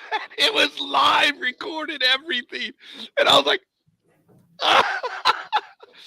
the non-Spanish speaker. I mean, I speak Spanish, of course, but because it was massive news. They discovered a brand new tribe. And within 3 days, they were now called the Yanomami Indians. I got to be honest and say, Spanish is never a language I wanted to learn. It just, for some reason, never took hold of me. German, I learned because I was in Germany and I wanted to speak to other people around me. I tried Chinese, but I never got between Cantonese and Mandarin. I never got anywhere. I pick up words because I listen to people, and I know enough of so many languages. Sadly, a lot of people get very disappointed in me because when I know they're from somewhere based on their word, I will address them in that language and I will use words, and they're like, and I can see them light up. They go, you speak the language of, oh no, that's the extent of it. And I can see that excitement just fade away. And I'm like, there will be no second date. Try addressing them in Klingon. I have used Klingon from time to time. As a matter of fact, I purchased that book by Mark Orkaran in 1985. I don't have the original one because that book was shredded. I was in high school at the time, and when that book debuted in 1985, and I loved the joke. It was the Klingon dictionary, and when you opened it up, it had the greeting, and it was like, this is conversational Klingon, and it's very dialects and whatever. And the thank you at the bottom was Maltz. That was the Klingon guy that was captured in Star Trek 3. He was the one that was aboard the ship when Kirk and crew took it over. I thought that was fun. I love that little joke. I got to get this. And I was in high school, and I had the Klingon dictionary. I've got 2 Romulan dictionaries down in. Really? I do not have a Romulan dictionary. Yeah, I got 2 Romulan dictionaries. So I learned it well enough that when the movies were following Star Trek 3 and they had Klingon, I could understand some of the language. That was funny, man. I didn't have to look at the words on the bottom. Now, not all of it I understood, because when the movies debuted, it was new language. But I knew the base words and I could get some of the stuff they were saying, which I thought was really cool.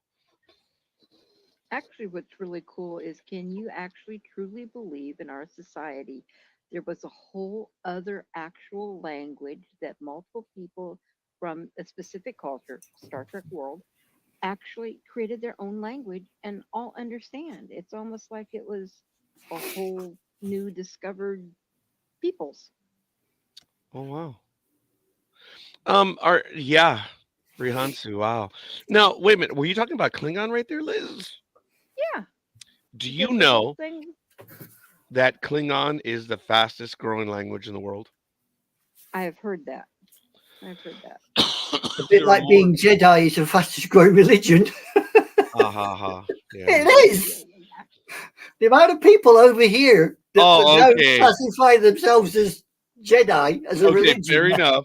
I thought you were talking about because of what I mentioned in another episode, the fall of the Jedi. They're the fastest growing Jedi. I'm like, oh, ha. No, over here, being a Jedi is one of the fastest growing religions ever. Actually, I think that's the same thing over here. It is one of the largest parties out in the United States.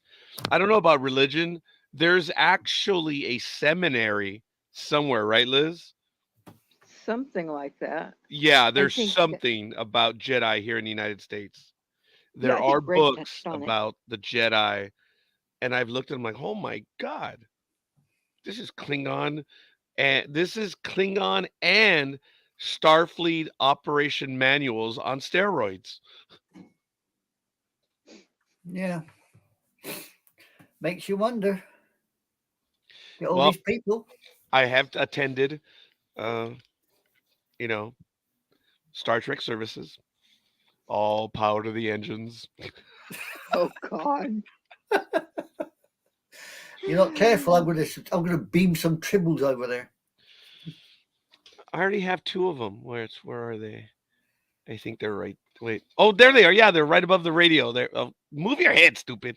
Okay, there it is. There they are. Two tribbles. Yeah, stupid. There they are, right there. Two tribbles under Okay. Grogu in the Mandalorian. There's the Mandalorian, and Grogu is right there. So there's Liz, right there. There's No, Liz. I'm Grogu's mother. You're Grogu's mother. That or I was married to Uh Yoda. oh, what happened? Oh, How about those Cowboys? What happened? they won by 1 Yeah, point. they went, but there was in 23 seconds left. There was a Whoa, huge the Cowboys dispute. won yesterday? Yeah. Yes, 19-20. Yeah, the Cowboys by 1. Yeah, but did you see the No, I did not huge? see the game. I was too No, busy not buying you. food. Hey, Jason, thank you for joining us, Jason. If you'd like to join us live, you're welcome to do so. Jason, in the first hour of the program, I was devouring a King Taco carne asada burrito. What are you having for breakfast? See, Jason, I believe. I don't know if I took him to King Taco, but I think Jason knows King Taco. No. As in what, Jason? You didn't see it or what? You've been to King Taco, haven't you, Jason? Oh, I'm jealous. I think he knows. Yes. Folks, don't get me wrong. King Taco is a local delicacy. It's known in Southern California, but there are a lot of people that don't know of it, and it's a great thrill to take someone there, and it's savory, it's juicy. Yes, Jason's had, yeah, he knows, yeah. Jason, did you and I ever go to a King? I don't think we went there. But yeah. Yeah, I did hear I'm about near that. one in Linwood. I know that one, buddy. Right there on Long Beach Boulevard. Yep. Yeah. Yep. I know that one. I used to go there a few times. There are a lot of cute girls there.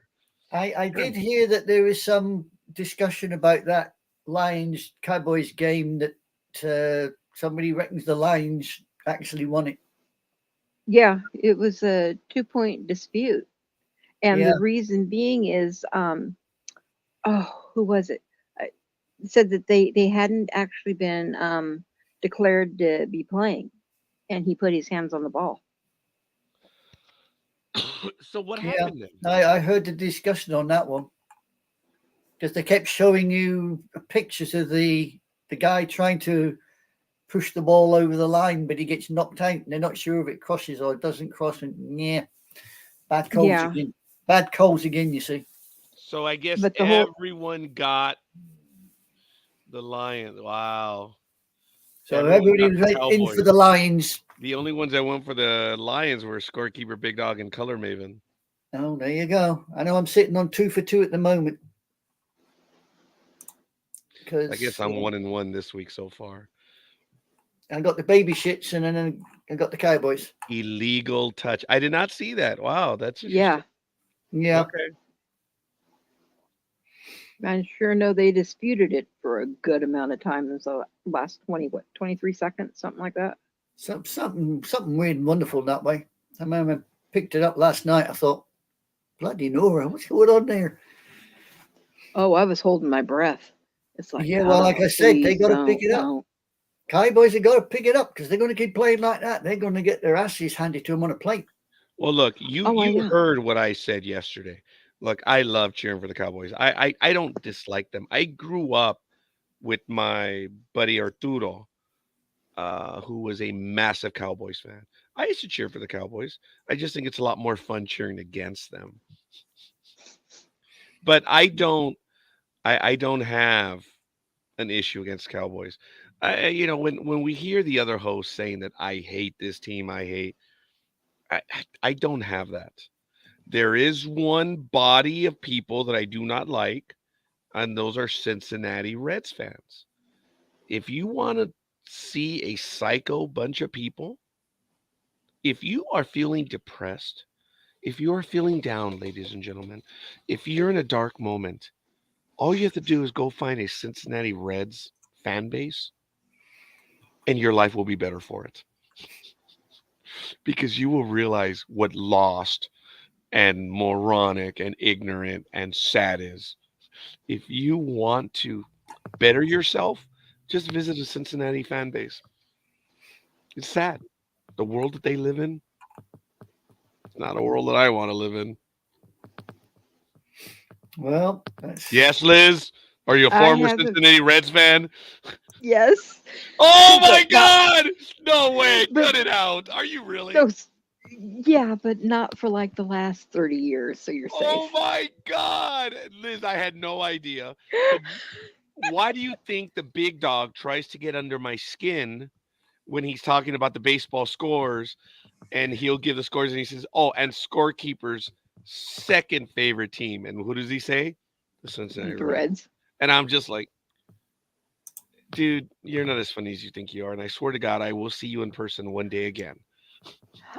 I think the entire fandom base for the Reds have changed so much. Like I said, I haven't been a fan for like 30 years or maybe even a little more.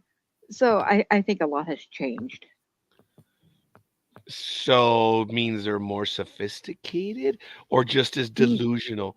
I have been on Cincinnati fan sites and I love how they declare, oh my God, did you know that for the last 3 days, the Cincinnati Reds were the best team in baseball because the sky was purple and the game started at 1 p.m. and they were versus guys that were born in January and they are like 18-0 when there's an earthquake in California at 7 p.m. as opposed to 8 p.m. And they throw all these stupid statistics out. I said, this is a sad fan base. It wasn't like that back, when I was in my late teens, early 20s. It was somewhat normal. It yeah, was I but, somewhat don't. normal. What yeah, is normal when it comes to Cincinnati? I mean, we're talking True, true. 1800 and frozen to death, aren't we? Back then. Oh, that's funny. 1800 and frozen to death. I like that. Oh, there's a comment coming. I can feel it. You can hear it. It's bubbling. Come on, Liz. You know you want to say it, girl. Come on, Reds fan. I didn't know you were a Reds fan. I'm going to put you on blast because of it. I'm not a Reds fan now. I was I don't know what that then. means. I mean, it's like You the can. Celtics. I mean, you only got to mention the Boston Celtics and somebody goes Ugh. ballistic. Well, that's the big dog. Yeah, I know. Yeah. Every time he mentions them, I go, "Oh, your favorite team." Oh boy. Oh, well, he really does hate them, and I find it I don't pick on him for that because I know he has that. Look, I am not a fan of Boston. I have no love for Boston either. And I remember this is how mean I am, okay? That after the marathon bombings that took place in Boston, it was sad, folks, and you have to understand scorekeeper's thinking, and you'll realize how much of an a-hole I am if you don't know this already. But when the Boston team went to New York to play the Yankees, when the Red Sox players came out to the field, they played the Boston Red Sox song, Sweet Caroline. And it brought a lot of people to tears. A lot of people got emotional, and people pointed that out. I said, Raj, my God, did you hear that? And I said, yes, it's the first time ever. And it will be the last time. Oh, I mean, but that was my cold response. Welcome, Boston, to the land of the cities that have been terrorized. You're now part of a small fraternity, and we're sorry, but that will be the last time it will be played. What a dick, huh? I mean, even the person reacted with, they said, Raj, they played Sweet Caroline. Yeah, for the first time I know that. and the last time. Just like that, man. It's like, hey, we get it. We're part of it, but grow the fuck. It's never going to happen again. You are never going to play the song of your enemy in your hometown. I So, didn't and know I they played know I'm Sweet being Caroline for them. dismissive of the. Do you know when that was live? When that stuff was going on and they were doing, when Boston went into shutdown, and they were on the hunt. We had Jeff Ferguson on with us doing live reporting. We were covering the marathon incidents, and it was crazy. That's another thing that we've done on this program years ago.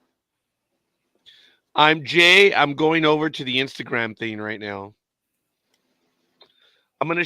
Okay, I want to see the play.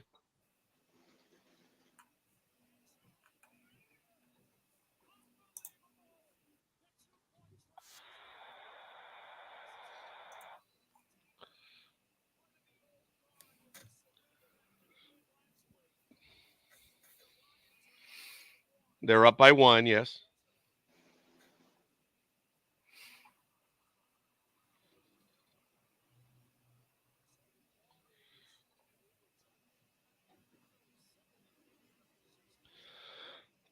An illegal touch.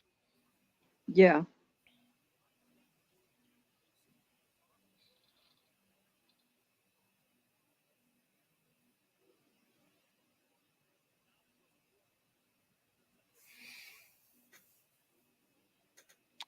Oh, they're saying they didn't report. Yeah. That he wasn't. Well, I saw one of them reported to the ref. Hmm. Well, an illegal touch. You see, I take that differently. Yeah, the 2-point conversion. Yes, thank you, Jay. I'm seeing the video now. But all right, I sent it to my co-hosts as well. If they wanted to see it, they could see it as well. So, wow, that's absolutely crazy. I'm gonna have to take a look. I know we'll be talking about that next week. Or oh no, we may be talking about it on Wednesday night for the professionals. Yes. And folks, by the way, I have announced over the last few days there is a program that is percolating in this cobwebbed head of mine. I don't know when it's going to be, but we will be doing a paranormal program soon. As you know, paranormal is real, cryptids are not. Good morning, Gridiron Girl. Are you going to join us, young lady? Let me know. Love to have you on. Ladies and gentlemen, as this moment, I'm going to take a quick station break. It is 7:47 a.m. Pacific time, 3:47 p.m. out there. What's the name of your city, Anime Girl? City. I'm not living in a city. I live in a little town. Whatever your damn little former cow pasture is. Little cow pasture's called Tidworth. Oh, perfect. At 3:48 p.m. in Tidworth. And out here, it is 7:40 a.m. Pacific time in Pomona, California, and in Sacramento, California.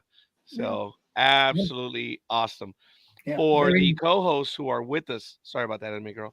For the co-hosts who are with us, I'm going to put the link to today's program on the host page. So you're more than welcome to join us. I'm sorry. Please proceed, Isle of Wight, Isle of Man. Woman. How the hell does that work? The Isle of Man. How does that work in your empire? It is its own unique entity, apparently. Yeah, it is. It's a bailiwick, same as Jersey and Guernsey.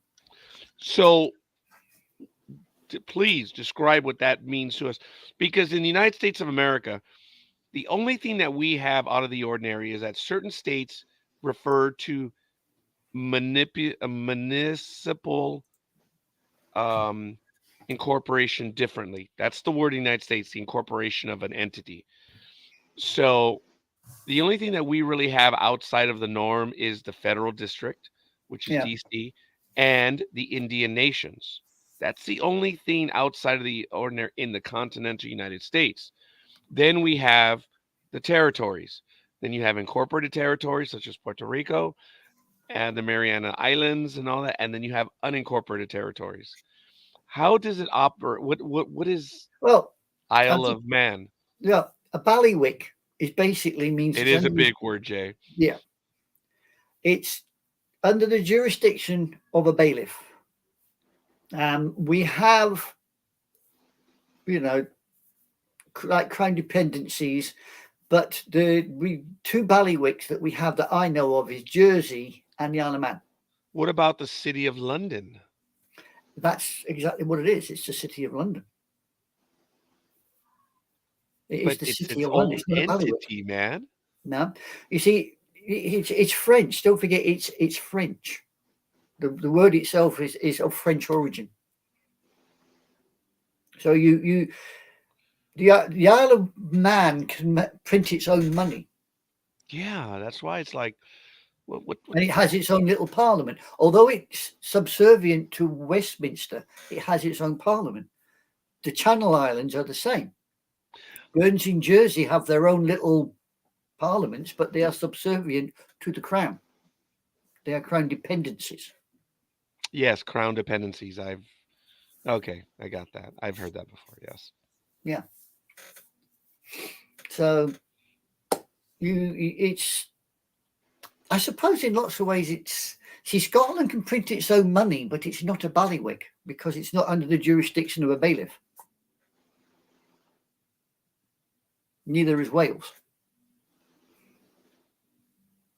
All right. To my fellow co-hosts, sorry. I've now posted it in the NDB Media host page.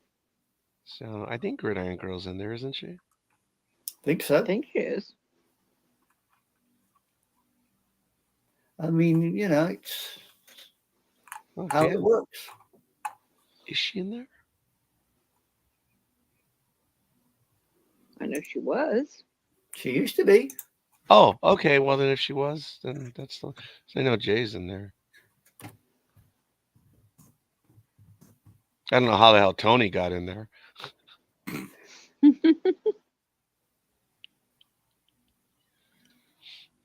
I miss having Tony on. I miss that other dumb bastard, Thomas, too, but that's neither here nor there. I don't know if she's in there. Oh my goodness, she may not be there. She is not. Oh my goodness. She's not in there, and nor is my daughter. That's sad. Oh. Okay, I just sent her the invite. I guess. Wow. She's not in that page. So, yeah, she is now. Okay. Wow, that's embarrassing. Speaking of, Roger, you probably know this already, but Oh, you know, thank you for talking dirty this early in the morning. no, there are You times should I know really, this really already. hate It's you. like, wow. I know, Too bad you're I know, 400 I miles know. away, woman. Oh, talk about opening yourself wide there, girl. Yeah, but you do know that today is the anniversary of Roger Clemente's plane crash, right? I had forgotten. Yeah. Right, you lost me 1972. there. Who that? Who that? Who are we talking about? I'll let you explain that one, Roger. You're talking about the owner of the Phyllis Browning Company, right? No, baseball great. Oh, then Fuentes? Roger Fuentes?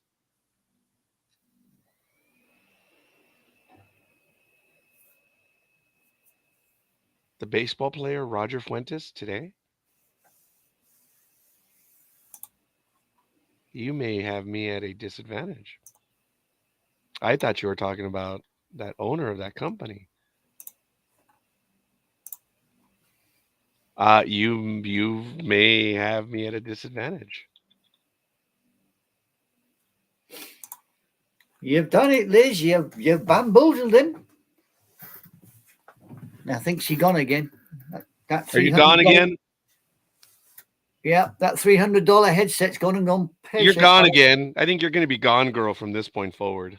Oh God. Oh, now you're back? Oh, now she's back. Now she decides to talk. You spent $300? You're white. Yes. On a JBL system. Oh, you are definitely white. No, I switched to my backup headset with $60 and it works better than the other one. So once again, Yes. No, Yeah. I switched to the other one because it was more of a noise canceling headset, Yeah, and we heard two, less noise coming from you. oh God, Come on, anime girl. That was damn funny because we it, haven't heard her it on the was. program. So you know Yep. what? You excellent pick. Call I what hate you you. I like. hate you. I Go hate you. Liz. Go No, Liz. you don't. No, you don't. That one just happened, woman. I mean, geez. No, no. You know It was what he's brilliant. like. Don't get me You're wrong. only going to get a glimmer of a go at something, and he's there. Yeah, Look, he is. look. I pay attention to what people say. That's the thing, and I've been told, over in the years past, that when I first started doing this, that when I didn't realize this program was referred to as the Gauntlet, not only because of the length of the interview, but because I'm very sharp and I listen to what people say. And Jay knows this. I mean, I can twist a phrase in a heartbeat. I think poor Jay doesn't like to fence with me, and he's like, "Oh, thank God I get along with Roger because he's heard me twist a lot of stuff." But I was in my first so many years, I was it was the gauntlet because I'm like, I'm listening to you, you little. So when you said what you said right now, I'm like, oh come on, that was way too easy. Sorry, Liz. It's all about me. No, It's always no, all no, no, about no, me. no. It's just I Three come on hundred this show to dollars get away from. JBL. I come on this show to get away from exactly what you do, and it's like, And then I excuse do the me, same thing. Why? same thing. You're I don't serious? know. It's like, Are you a masochist? I may be, Jason, it's true. It's true. He's hallelujah. It's true. Sorry. I don't know what you two people like here. Huh? but Oh, Miss the Saintly anime girl. What's this little? Ooh, I was about to say something nah, big. yeah. See, I have to But catch no, myself. I was talking about the Puerto Rican, I believe it was right fielder, Roberto Clemente. Roberto Clemente. You said Roger That's Fuentes. no, I did not. I Yes, you did did. not. Your Anime girl, no, did I no, I not repeat didn't. the Your name? ears are playing tricks on you. What do you mean they're tricked? There's no And ear I came back working. to you Yeah, exactly. There's no ears working. I've said this. It doesn't work. The right ear doesn't work. And then of And course neither people are does the listening. left, apparently. Well, hold on. People would say, you have earphones on, stupid. That means the left side. Well, they haven't stated it yet. So that's how I get away with it. Hey, my right ear doesn't work. But he's got headphones on. Technical. Anime girl, didn't I repeat the name immediately? I said Roger Fuentes, and you said yes. I'm like, oh, I did not say yes. a I said woman, no. No. anime girl. Anime girl just said yes. That's exactly what happened. Woman, look, do you know why I was feared at my employer? Because I was a shop steward. Do you know? Seriously, because I have the skill to repeat entire conversations back to people word for word. And it was scary that I could I've had people say, well, I didn't say that. I said, oh no, no, no, no. Actually, you said this. And my thing was that I would memorize everything, that people would laugh because they say, and not only did he remember the conversation, but he even remembered their gestures. And people would laugh because as a person would say it, I would even do their gestures. And they would get mad because they thought I was ridiculing them. But for me, it was I remembered it because I mean these are legal things. These are people's lives. So when I'm in hyper mode, I can remember entire conversations. So I my memory is what got me out of a lot of trouble. So right now you said Roger Fuentes, and I repeated it back to you. Anime girl says yes. That's what you said. So not only do you need a new headset, woman. Well, she did. She got $300 worth of headset that don't work. That's why she is. She's up there in Sacramento. They overpay for everything in Sacramento. I don't know. I've never been to Sacramento. It's the capital of California. Ah, I see, says the blind man. Are you coming back, Liz? Now I think she's playing with them damn headset again. She's playing with something good for her. Oh, oh, oh. She went mute and then she went live and still no sound. $300 for that. Oh, we hear Oh, crackling. Oh, yeah. Captain Kirk to Spock, it's 2 hours. You ready? I heard you laugh. That's That- what. That's why I don't like this headset. Is there's a delay with me talking. The other one, at least when it was working, you could hear me immediately. Whoa. Are you telling me that 3 minutes ago you started talking? Woman, we're never going to be able to communicate here. Doesn't it work, Captain? Honest, it doesn't work. Keep it going. All I think I power just to need the to go back to engines. bed. I Oh, need to go are back you to leaving bed. us? It is No. 8 a.m. Pacific time. It's 8:01 a.m.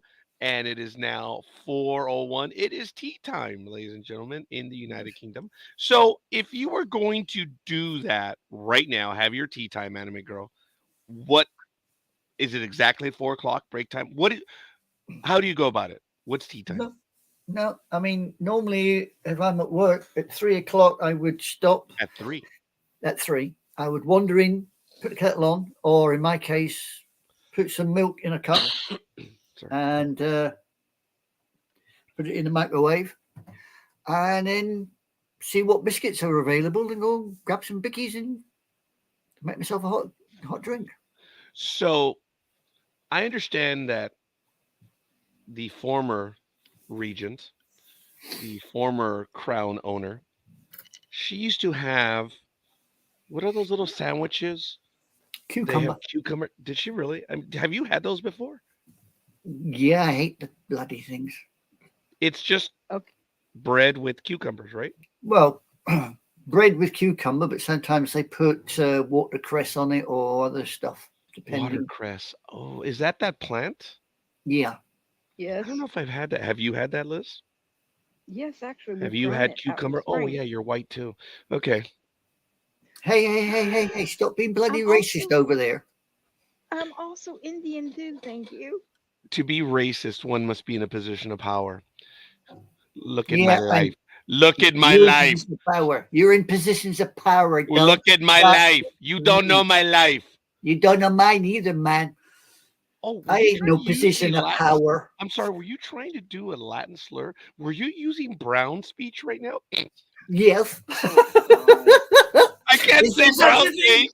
I Yeah. couldn't say brown face, and I was like, okay, good. So I said, are you using brown speech? Oh Don't my go there. God. Talkative on Sunday Yeah. morning here on the NDB Media Network. That's Anime Girl. That's Liz down there. And of course, is yours truly, Roger. Thanks everyone for joining us. Let us know who you are and where you hail from. If you're having a wonderful Sunday morning, sorry that we ruined it, but thanks Yeah. for. And you never know what's going to come out of our mouths. Oh, for the love of God. No, I don't. Well, we know what goes into Rogers. It's a bloody burrito. Let me tell you, that burrito was delish. It was. Oh, that was almost a political one. Ooh, forgive me. I was Whoa. imitating some psycho in the United States. Yeah, a That little burrito, ginger-headed guy. when you, yeah, orange, you Whatever. glad. Yeah, Anyway, whatever. Liz, when you stepped away when Yeah. you were having mic problems, I was telling Anime Girl that that burrito might have been a tad heavy this morning. That's my only regret, No. though. It was. If I would have had a lime or a lemon, I probably would Ooh. have, you know, s- squeezed out a few lemon drops on the burrito, or I would have put in my drink the Coke just for that extra flavor. Also, it might have just made it a little bit lighter too. Really, the lemon Yeah. would have made it a little bit lighter. A fresher thing actually plays tricks on your mind as far Hmm. as thinking it's a heavier food or a lighter food. Does that wow, Liz, you got me on that one. I didn't know. My father is the one, that introduced me to cooking. Like if he was cooking on a grill and he had the steak or the chicken or whatever. Even hot dogs, he would not necessarily like rub the lemon on it per se, but he would squeeze out a bit of lemon over everything. And he did cook that way. And I could always tell when my father cooked because I would get that citrusy lemon. I'm used to putting lemon on foods that maybe a lot of people might not. Anime girl, when you have a side of beef or even any other meat, do you put lemon on it? Not really. No. No. Liz? I might put pineapple on gammon. Oh, really? Yeah. Yeah. Might put pineapple on Okay. gammon. Here Um, is a clear difference between the big dog and I. I love Hawaiian pizza, and Oh he God, is yes, almost yes, going to be a yes. jihadist. If you no, so, hey, think about that. Think about next Yeah. time you're on Sports Talk with the guys. Jay, next time you're on with us, Jay, ask the big dog how much pineapple he likes on his pizza. Dude, you think the jihadists are psychos? We have a jihadist among us, and that's Yeah. big dog and pineapple on the pizza. Like you I said you love pineapple on my pizza. you I you love said it too. about tea time. Yes, What yes. one would have with tea time? Uh-huh. There's the biggies I have at tea time. Oh, notice Jay's like, okay. Yeah. You want me to pick a fight with the big dog? That's all. When he typed in okay, Oh, his answer was like, oh, you want me to pick a fight with the big dog? I'm like, yes, you're the engineer. Outthink him. Or Yeah, Jay, if Jay, anybody can do it, he can do it. Jay, you're one Jay. game ahead of me. I'm coming for you. I have the perfect way to get back at Big Dog. I Uh-huh. can Not call that I'm and a order vindictive him. bastard, but please speak. I can call and order a pizza to be delivered to his house that is totally full of pineapple. Why the hell didn't I think about that? I could do that. You know what? In the way that I took a shot at Richard yesterday on air when I had the communist, Oh, naval ensign, m- the multiple shots the were fired by admiral's you. hat, I Yes, could have pizza delivered to my place in the morning and have pineapple pizza while the program is on. I'm that's actually a I'm not going to great have it idea. delivered Saturday morning because I don't think anyone is open at that hour for pizza. But I think I'm going to order pizza on Friday and I'll have it Saturday morning. I'm going to do that. That would be funny if we all had pizza. I think I'm going to do that. I Are can't you help, are you Liz? I'm going to do it. Oh Yes. my god, if we're all video having pineapple pizza and I watch the can't big have dog being pizza. taken. I What's can't that? have pizza because I'm allergic to tomatoes. Or you guys say tomatoes. I can't. Mm, then have a cream sauce. Don't have the marinara sauce. No, over here, all the pizzas are just with tomato sauce, so I can't touch. I'm sorry that Unfortunately, you are allergic to tomatoes.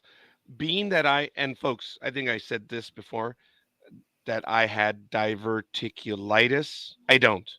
I now have diverticulosis. So if anyone knows the medical terms, diverticulitis is the inflammation. It's a Inflammation of it. temporary thing. It can go away. Diverticulosis says, yeah, you got that like hives for the rest of your life. So yep. I do have diverticulosis. So that being the case, when I went to see the gastroenterologist, I did ask him about tomatoes, cucumbers, and this guy is a fellow. You see his business card, I'm like, damn. There are so many initials. I mean, he's like on what is that, Liz? They're like diploma, something or other. Well, I mean, there's different what you are. Are you a DDS? Are you an MD? Are you a PhD? It just depends on what it yes, is at the end of it. but he has so many acronyms at the end. Now, if anyone's received an email from me, from one of my accounts, all my acronyms. People are like, "Do you really have all of those?" Yeah, and if you're dumb enough not to know them, well, that's your fault. But when I send an official correspondence, it has my name, my full name, my legal name. It has my website, and it does have my acronyms. I have how many do I have? 3 or 4? I think I'm adding a fourth one. Sorry. So I do. I rarely love I rarely ever use them because some people take them as arrogance. I'm like, bullshit, I earned them. I have them. Yeah, So you I earned have them. those three. Want them. I'm picking up another one. And to screw with people, I told the big dog, did you know that if we go to this one church in Arizona, that if we take their 75 question answer in their faith, we'll get a master's degree in their faith and we can have the master's title on there, Master of Divinity or whatever from their church. And then you can take the other 75 multiple choice answer and then you can get a doctorate in their church. And I told Peter, I said, dude, we should get it and call ourselves the two doctors. Oh God. And I was screwing with people. I don't know if Jay remembers this, but for some years ago, Jay, did I tell you? But I was telling people, yes, I'm about to get my doctorate, and I haven't determined whether I'm going to make people address me as doctor. Some of my coworkers heard that and they're like, oh bullshit, I ain't calling him a doctor. But I did it to get under their skin, and it worked. I told Peter, man, that would have been the cheapest 70. I wish I would have done that. Well, you'd It have would been a have been the doctor of cheapest proctology. $75 of my life. What do you like, man? Huh? What do you like? It pisses people off. Yeah, yeah, I'll give you that. God bless America. I'm not even going to America. Look, in The my heart, Americans. if I can make people laugh, it works. Look, I love to make my enemies laugh too, but if I can get under their skin, God bless them. Look, if I find someone's weakness, the first thing I tell my coworkers or whatever, I says, "What a dumbass! He revealed his weakness to me." Like I'm gonna be like that maggot in that wound that does not go away. Yeah, talk Ah, about Like this I is said, good. Doctor Evil. doctor of All we got to do is proctology. get a mini me now. When you reveal your weakness to your enemy, you're screwed. And if your enemy is stupid enough not to take advantage of it, that's not because they're a better person. That's they're stupid. I just love this guy. Oh man. No wonder the world hates America because America just hates the world. There's this engineer that I also respect. I really talk about him. He is in the Department of Public Works. He has a doctorate in environmental engineering. And I was privileged that he sat in this division that he had nothing to do with it, but his phone came in through our division's line and he sat next to the assistant heads, but he wasn't a part of the division. But I would answer his calls and I saw his nameplate outside his office. I saw his nameplate on his desk, but I didn't know the title that he had. And when I answered the phone for his line, I answered and it is Dr. Yoon. I forget his name now. I can look it up, but Dr. So and so. And I was like, no, he has stepped away from his desk right now. May I take a message? And I took the message and I wrote it up and I walked into his office because he wasn't there. And then I looked on the far side of his office and I saw all of his titles. I'm like, oh. And I'd worked with him for several months, and not once did he tell me that he was a doctor. Not once did he say address me as such. And I went in and I held on to the note this time. When he walked in, I went and I noticed he sat down and I interrupted. I said, sir, I apologize. Doctor, and I mentioned his name, a message came in for you. And he looked up, tiny bit of a smile, and he right away says, no, no, no, no, no, no. No, no, I'm so and so. Don't call me doctor. I appreciated his humility, but I told him, I said, hell no, sir. You've earned that title. And I would call him doctor, and he would smile a little bit because he says, you don't have to. And I said, are you ordering me not to? And Yeah. he was like, and so I would always call him doctor. I didn't make a big deal of it. Oh, doctor, doctor. But every time I'd walk in, I'd say, doctor, I have a message for you, or doctor, hi, this and this. Love being so humble. Oh my God, he was. And I respect him. And he is incredibly knowledgeable. He took the time to have a few conversations with me. I was blown away. That guy, when it comes to water resource management and how to make things happen, I was like, I'm in awe.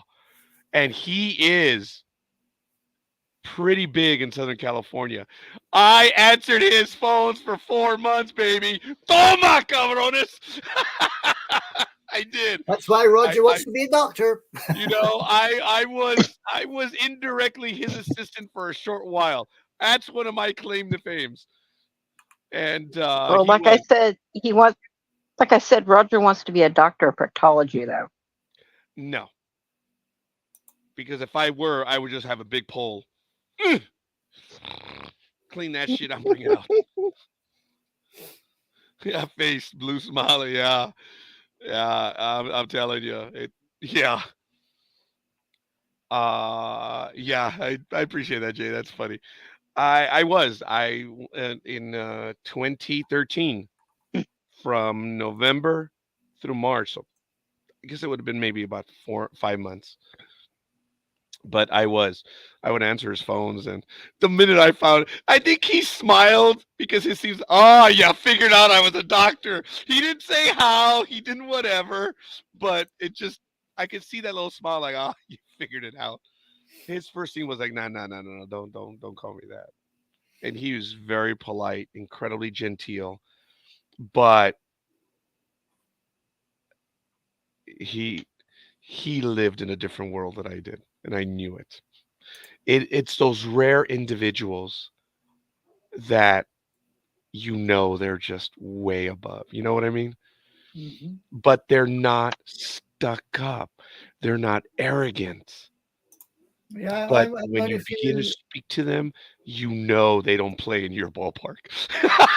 Exactly. I've Yeah, met a few. I've met a few senior officers like that in the army. they're rare, yes. They are extremely rare. And they're good people because Oh yeah, yeah.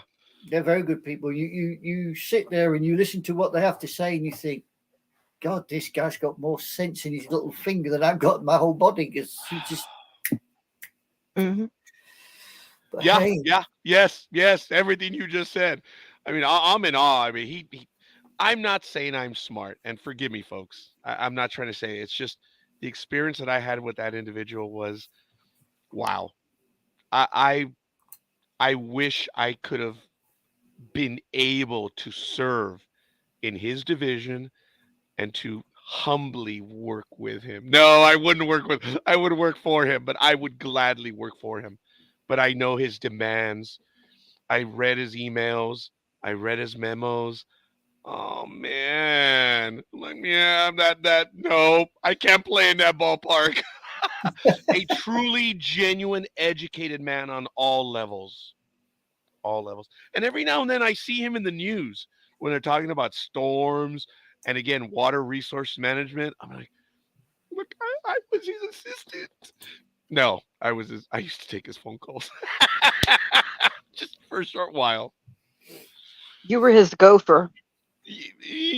I don't know if I rated that high. yeah, Oh, I wow. would have loved to have been his gopher, man. Hell yeah. Hell yeah. yeah. You see, I can't brag that I would take his calls. And he was really cool. Like I said, I'm sorry, I can't get over it, but I'll never forget when I called him doctor and he turned around with a bit of a smile and I knew it was like, okay, you figured it out. You don't have to. And I did tell him, "Oh, are you ordering me not to call you a doctor?" See, that's the stuck-up Rogers. Oh, are you ordering me, sir? Yeah. I that was the closest I could get to kid with him. I could not. He's very high up the food chain, and I would never ever disrespect him in any way whatsoever. Mm. Other division heads, fuck them. Yeah, I had that with a lieutenant colonel. He used to drive quite regular. You turn up at the door, and I was sat there one morning in this little tap on the window, and it was the wife. And she says, "You driving the husband?" And I went, "Yes, ma'am." Get your backside in there. Teas on the hot, Oh, toast on Oh, the floor on the table, white and brown. Help yourself. So I sort of walked in, cup of tea, couple of slices, and he came down and he looked and he went, "Oh," he says, "we're feeding the peasants now, are we?" Oh, That's all. I looked at him and I went, yes, sir. And he went, yep. He says, she pulls them in every time. She says, I got more peasants in here than I got family, but never mind. Carry on. Oh, that's funny. That is. But the way he said it, you knew what he meant. He was, he Yes. was joking about it. Yeah. yeah. He says, oh, we're feeding the peasants now. Some His people wife, would. Some yeah. people would get offended by that. That's why Yeah. when you said it, I laughed. I thought that was good. Yes. Yeah. I mean, his wife turned around and says, if it wasn't for this peasant, you'd have to walk to your appointment. She says, I'd shut your gum if I were you. His wife was so down to earth. So was he. The pair of them was so down to earth, so great. But as you say, they are very, very rare people that can do that. Yeah. Very rare. Yeah, I humbly say. I know people think a lot of me, and the only way I'm answering that is I am having a moment of arrogance. Forgive me. I'm acknowledging that false belief. But even I could not play with that person. I could have conversation with him and stuff, but no. I would bore him quicker than he would bore me. Yeah, let's be honest. Say the lieutenant colonel was the same. I mean, we discussed military history because he was of Polish descent. Oh, Um, them damn Eastern Europeans, man. Yeah, They get know everywhere. their history. Yeah, but he just, when he come out with some of the stuff he come out with, you just sat there and what? Wow. He's the person, actually, he once invited me to go to Bletchley Park. Really? Yeah. And I had to, no, I had to forego. I had another duty, so I never got to go to Bletchley Park. Ladies and gentlemen, this is akin to getting an invite to, how do I say this? It is in the science directorate of CIA headquarters. Yeah. Yes. Yes. That's for the audience. Yeah. That's where Anime Girl got the invite to go to. Yeah. I got to go Bletchley Park. See Bletchley Park. I'm jealous. Yeah. Because you have in the CIA, it's administration or leadership, then you have operations, and then you have the what's the third director? Well, director is actually that's a Soviet phrase. No, the third one. I got to be honest to say I have been to GCHQ twice. That's the Jack Ryan directorate. I forget. It's intelligence. Oh my God. Yeah. I'm sorry. There it is. Duh. Yeah, but I've been to GCHQ twice. Really? Yeah. You know the place that looks like a big big spaceship on. Yeah. I've been there twice. Anyway, look, I know what you're talking about. The audience does not know. Anime Girl, would you please enlighten everyone where you were invited and why the world should know that place? Bletchley Park was the place where the Brits managed, when they got hold of a certain device from a U-boat, cracked the Enigma code, and therefore was able to read the codes from the U-boats, and then we could pass the information over to our American brothers across the sea and say, well, look, don't put your boats there, don't put your convoys there, because there's going to be U-boats there.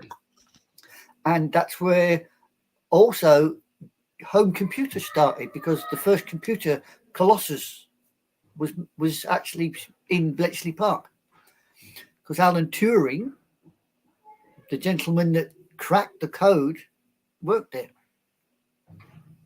And there are still people around who worked at Bletchley Park who still to this day will not tell you what they got up to, because there's still little secrets. There's still little secrets we don't want you to know.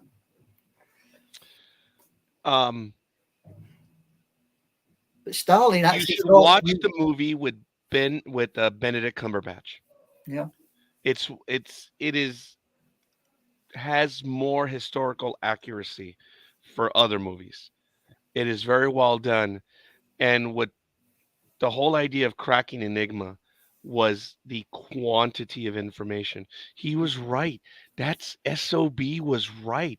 The machine he invented, Yeah. and it wasn't working at first, so they thought. But there was only so many hours of the day. You see, a lot of You what know how they Turing, broke the code, right? I mean, yeah, you know that but Liz What Turing had, the difficulty he had with his machine was was some of his technology. machine was was skipping some of the important stuff, and he didn't realize why, and that's where the Polish bombs came from, because the Poles had a three disc um, Enigma machine when they come over to Britain, and on the U-boat we captured the 4 disc Yeah, machine. Now I also believe that it did go at one stage. I believe there was a 5 disc I thought so. Enigma Yes, machine. I don't know if we called it or you lot called it, but there was a 5 disc. But they also used the same principles to crack the Japanese code. yeah. But you guys beat us to that one. We beat you to Enigma, but you beat us to the Japanese code. And what was incredible was they did it without the machines. Yeah. But what's his face was a musician at heart, What, and Turing? no, the English guy, the American guy. I forget his Oh, the name. American guy, yeah. Yeah, the one that was always dressed in his pajamas. He was an odd fellow, there's no doubt. But he got okay. Remember when they went to war on the Navy ships? They didn't need the bands anymore. So he said, based on the way that they have to interpret music, these guys would be great interpreters. Musicians were involved Mm. with Purple, Yeah. and what they did was amazing. Yeah, what they did was it was I just be honest, amazing. to be honest, the one story that the Americans did during the Second World War always amazed me was the Wind Talkers. That's Oh, a yes, whole league definitely. in and of itself. Yeah, Yeah, the Wind Talkers. They were just amazing. Those guys could baffle anybody who wasn't one of them. I mean, it yeah, didn't matter what other nation you were, Brit, American, Aussie, whatever. You listen to those guys talk and you think, what the hell are you on about? You just don't yeah. get it. Well, Navajo is a very unusual dialect and language all to its own. Yeah. Those Wind Talkers, I think, man, those guys were heroes because they could just Oh, baffle. yes. They baffled 7 hours of crap out of anybody that listened in. But, Yeah. I tell that story fondly. As a matter of fact, in the most recent movie, The Battle of Midway, I was rather perturbed that there was a wink and a nod towards them breaking the code, and I was very irate over that. I said, "No, no, they should have been a little more clear." And ladies and gentlemen, for those of you that know and don't know, the Japanese naval code was JN-25. That's what the American code breakers would refer to it as. It was the Imperial Naval Code. They broke it fairly early on, but as is the way militaries and secret agencies work, you have code names upon code names, such as Operation whatever. It's whatever the target, Operation whatever has a code name. So within the code, you can break the code, you can read it, but if a code word shows up, the chances of you breaking that is very nil. So the Americans, and this is very quick, they broke JN-25 and they knew of a major operation coming up in early June. And Liz knows this, Anime Girl knows this. oh yeah, AF, AF. yeah. They knew when they were going to hit it. They knew how they were going to hit it, but Nimitz and everyone, along with the codebreakers, believed it was Midway. Washington said, no, it's California. It's the West Coast. Yeah. You all know the story. That's why Halsey, well, no, it wasn't Halsey. It was Spruance and Fletcher. Fletcher was in overall command. Fletcher was given orders 350 miles northeast of Midway. And the reason why he was northeast of Midway was because that if California was the actual target, they would be in position to strike the Japanese if it was California. No, they felt it was Midway, and the little rat bastards, they came up with a very creative way. They sent a message to Midway, and it was to be broadcast in the open. And it's basically said Midway's water distillation plant is broken. That was it. And the joke was, why are we transmitting it? I just got what? Transmitted. They transmitted in the open. They waited, and they got two confirmations. Yeah. AF's water distillation unit is broken. Now, could have the could they be screwing with the Americans? They could have been. But the way it was discovered and everything, and what's its face? Nope, it's Midway. And we bet our entire operation on a genuine code breaking operation. And it was just absolutely incredible. But The it turned movie the tide. Midway just touches on it that they imply it was a wink and a nod. I'm like, one of our greatest code breaking endeavors, and you dumb bastards won't even acknowledge it in the movie. Oh my God. But the original movie touched on it more. Yes, they did. Yeah, they actually showed the scene when they transmit. Yes, they did. Yeah. Yes. Yep. Very Yeah, good. that's the one with what's Charlton Heston. That's the Charlton one. Heston and a very young Tom Selleck. Yes, Yeah. actually, there's a huge, Very young Tom Selleck. Yeah, folks, you look at the Battle of Midway, the 1976 movie, I believe it was 76. Something like Yeah. that.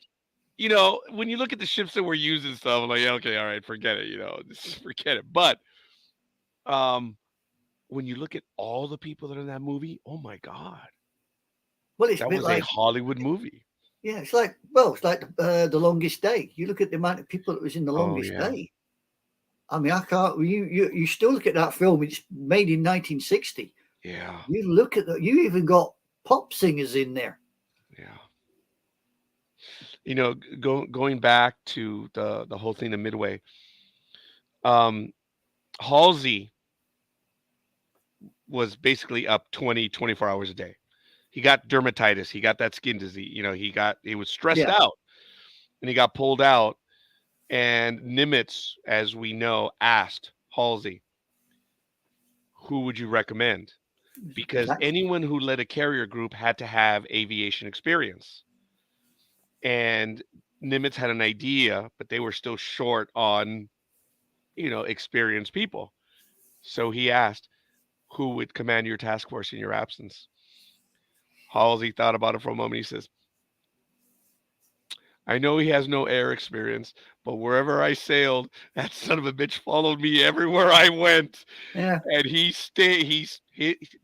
was the admiral in the covering force. He said, that man sailed with me everywhere.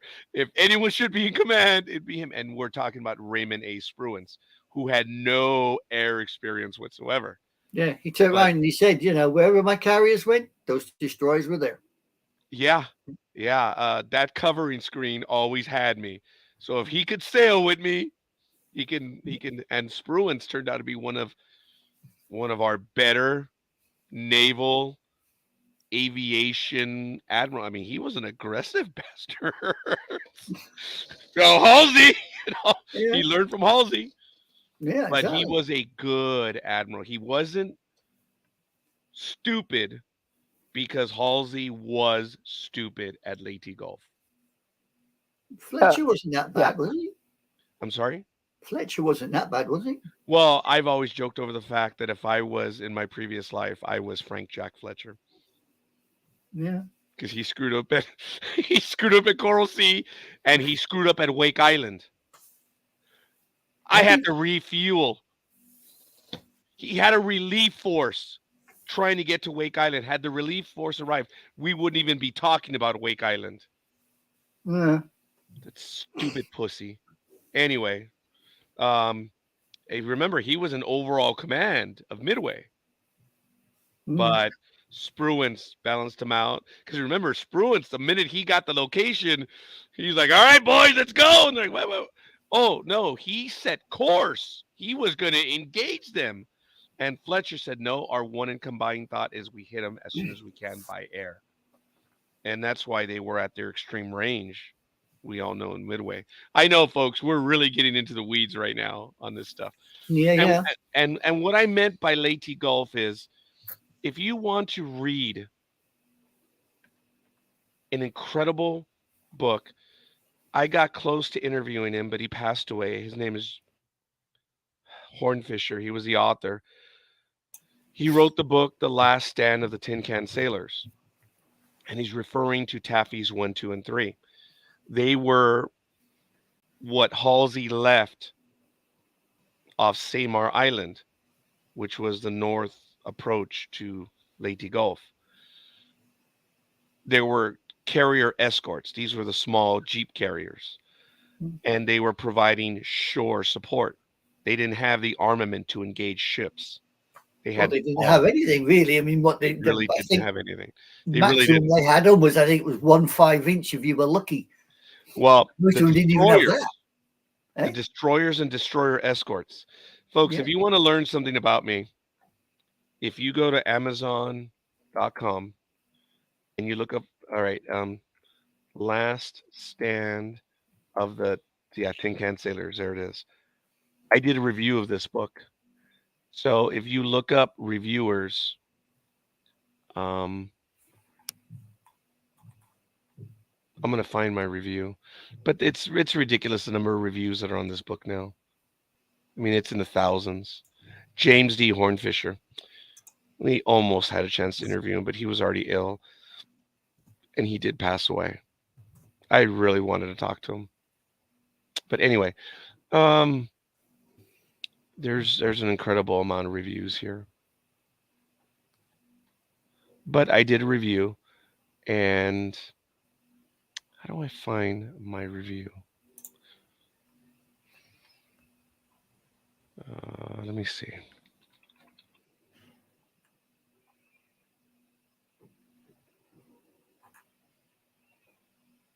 Oh, I looked up my name, and there's a books that have the Noriega name in them. That's funny. Anyway, I wish I had the review. I had a website with all my reviews, but um, I stole a line from Hemingway and woke. Where are all the reviewers? Damn it.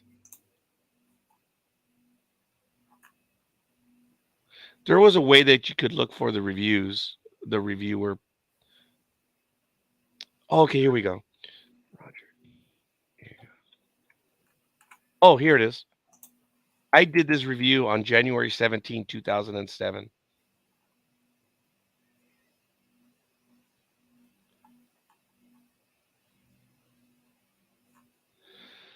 For those that know history, we know what happens. For those that don't, read the book. This book captures the heroism, courage, and bravery of the American sailor when backed against the wall and against superior odds and forces. The American destroyer commanders did not expect to win. Their plan was to buy time so that the escort carrier could get away, and maybe Halsey or Kincaid, who was in the south, could arrive with reinforcements. Taffy 3 launched all of its planes to attack, and the destroyers, along with the destroyer escorts, launched themselves against the Japanese heavies. They were simply overmatched in firepower and sheer strength of numbers. Captain Copeland of the Samuel B. Roberts addressed his crew over the public address. A large Japanese fleet has been contacted. They're 15 miles away and headed in our direction. They are believed to have 4 battleships, 8 cruisers, and a number of destroyers. This will be a fight against overwhelming odds from which survival cannot be expected. We will do what damage we can. Herman Woke wrote in Worn Remembrance, the vision of Sprague's 3 destroyers, the Johnston, the Howell, and the Herman, charging out of the smoke and the rain, straight toward the main batteries of Kurata's battleships and cruisers, can endure as a picture of the way Americans fight when they don't have superiority. Our school children should remember it, and our enemies should ponder it. Mm.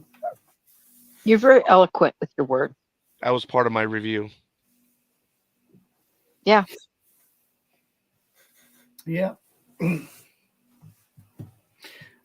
There's a very interesting program on YouTube. I think it lasts about an hour and a half, and that's all about Lady Golf as well.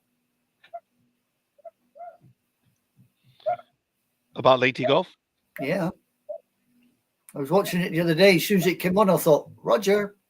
Oh, I've studied Leyte Gulf my entire life. Next to Midway, it's Leyte Gulf. It is the largest engagement of ships in the history of mankind that we know of in modern history. The Battle of Jutland was huge, but Well, yeah.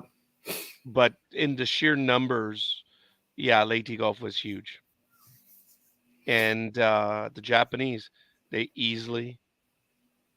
had the right instrument at the right time, They just screwed it up.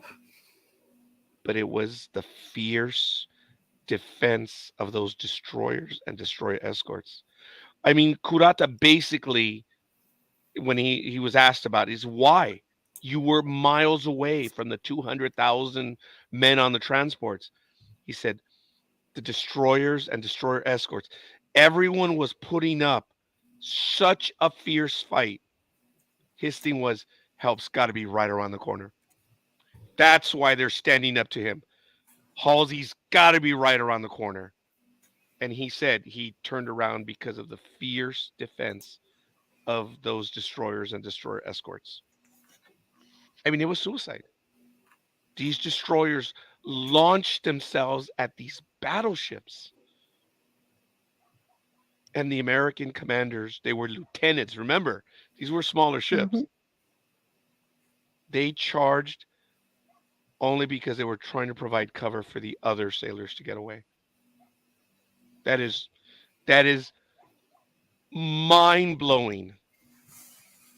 They knew they were going to die and they still did it.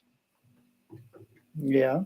There was no rebellion, there was nothing. Everyone attended to their battle stations because they knew what they were up against.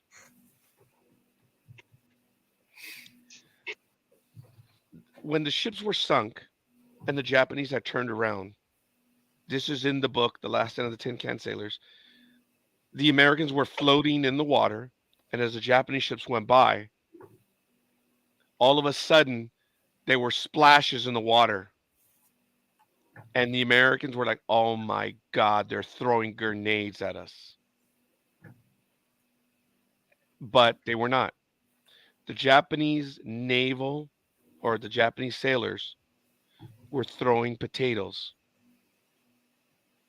And they were throwing potatoes at them because, number one, they would not take prisoners because it's against what they believe in.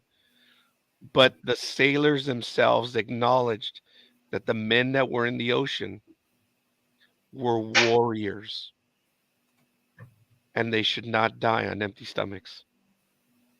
That is It's called respect from your enemy as well. it is so alien to the way we think. But that's what they were doing. They were throwing food in the water. They would not Yep. save them, No. but they should not die on empty stomachs. Wow. That's in the book. It's in the story. It's amazing. You want to read something? It's The Last Stand of the Tin Can Sailors. And this is only concentrating on Taffy's 1, 2, and 3 that were defending Leyte Gulf from the north. You had Thomas C. Kincaid's squadron in the south in Surigao Strait. 5 of the 6 battleships that crossed the T, as you all know in naval history what crossing the T is, they were all the 5 of the 6 battleships there were Pearl Harbor veterans. The 2 battleship groups that came in from the south were just annihilated. Of the 30 some ships that came north of Surigao Strait, only 1 got away. And what Kincaid did is he established a line starting with PT boats, then destroyers, then the cruisers, and then the battleships were aligned. By the time one of the battleships, I think it was a Fuso, because the Yamashiro had already been sent to the bottom. By the time the Fuso got up to the line, it was one battleship that was already damaged and smoking and burning against five of six Pearl Harbor veterans. And it was in the middle of the night. The American radars were better. It's just they annihilated the entire Southern force. You see, the thing is, at one time, the Japanese night fighting skills are way better than the Americans. That's why Corregidor was the ship pit it was, because the Japs just could sail up and down and take the Americans out because they had no idea how to do night fighting. See, the problem was at the start of the war, the Japanese were first rate in everything, but they didn't do what the Americans and Brits would do. They would rotate. Yeah. The guys that fought went back to train the upcoming ones. When the Japanese lost, when they lost at Midway, they lost their entire aviation corps. It was gone. They had to start up again. Exactly. That's the way it worked. I mean, cooperation between the Army and the Navy wasn't that brilliant anyway to first start with the Japanese. Oh, no. The Army first, and the Navy was subservient to the Army. Yeah. Yeah. Such is life, though. Sorry, folks. A lot of military history that you're going to be getting on Sunday mornings from all of us. Well, it's my hobby. I enjoy it. I think it's... Well, it's Liz, too, and it's mine. So, yeah. I do refer to myself as an armchair historian. Folks, do you know what that is, right? That's join the club. I love history. Yeah. We don't have the history degree, but we're armchair historians because we spent our entire life reading history from our armchair. Yes. Exactly. Yeah. And I'm fortunate enough that I've been into Europe, so I've visited certain locations that I have read about. So I could look at the book and go, yeah, I know that location because I've been there. Excuse me. Well, that's on my the part. That's the part I'm really, really envious of. Yeah, I mean the Mona Se Dam from the Dam Busters. I've crossed that dam. Oh, really? Yeah, I've crossed. It's the weirdest sensation when you stand in the center of that dam. You know that center wasn't there because they blew 7 miles of crap out of it. And you stand there and you feel that whole dam. You think that dam is moving. It ain't, but it feels like it is. There was a technology that you guys came up with and was lost to history. It was just barely repeated within the last 10 years up in Canada. Did you know about that? No. Oh, yeah. Because people were like, how the hell did they do the skipping? Yeah, the Brits, bastards. They figured out because the way the valley was, they couldn't do a conventional bombing run. No. You had to torpedo nets. You had to torpedo nets. Describe what I'm alluding to right now. Yeah. Well, the Mona Se is within basically a bowl, and you have anti-torpedo nets protecting the deep side of the dam. And it's no use hitting it from the dry side because all you're doing is you're hitting the actual wall. It's not going to damage the wall, but it won't actually damage the dam. Barnes-Wallis worked out that if you used a smaller explosive, but you put it at a certain depth, the water itself would do the damage to the dam. So the only way they could do it was he went to Farnborough and he used marbles, and he skipped marbles down a water tank in Farnborough to work out height and distance. If you ever watched the film, they used spotlights to get the height. That's how they got the height. The distance in the film, they use a rather crude handheld device. It was all crude. As far as I believe, that wasn't actually used. That's a prop.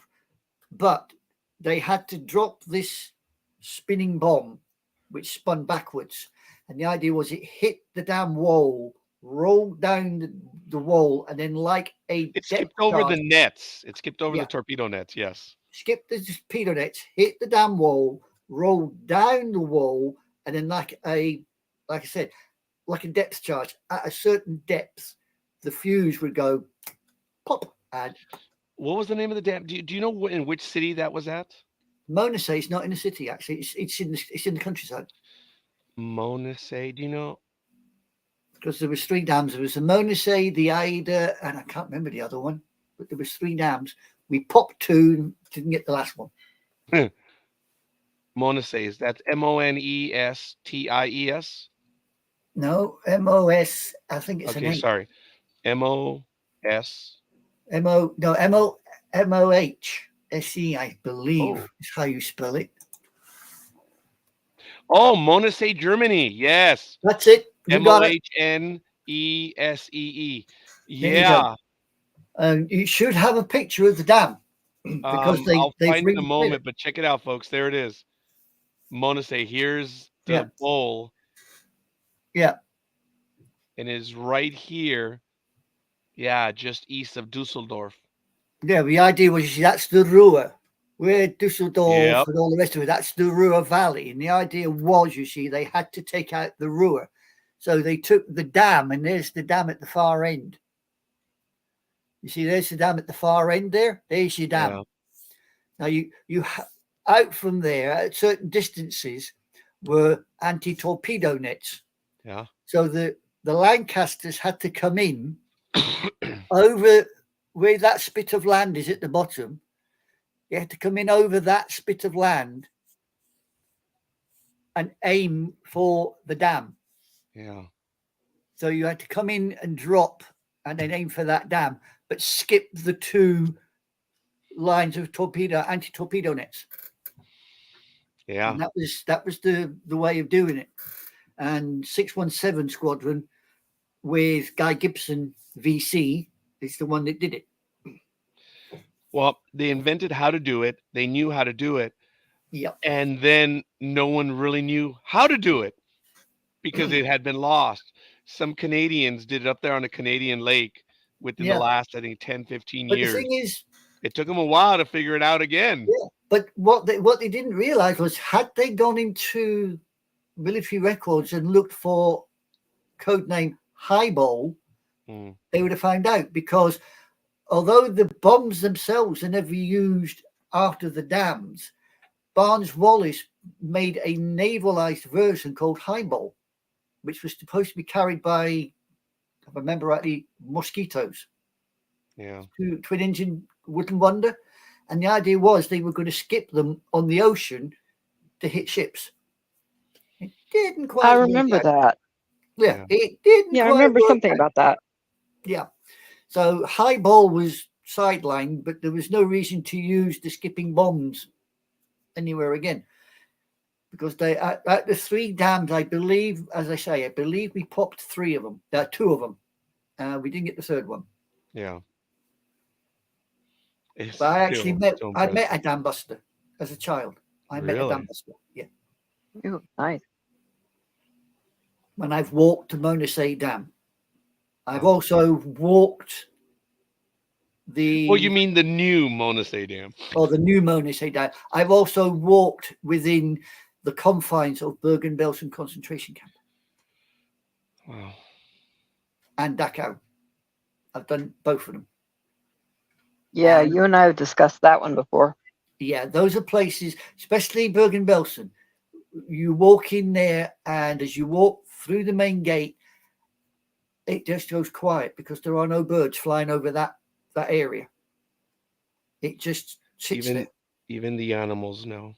Yeah, it just. I mean, the ground is covered in ash where we burnt it down afterwards, and there are large mounds with numbers.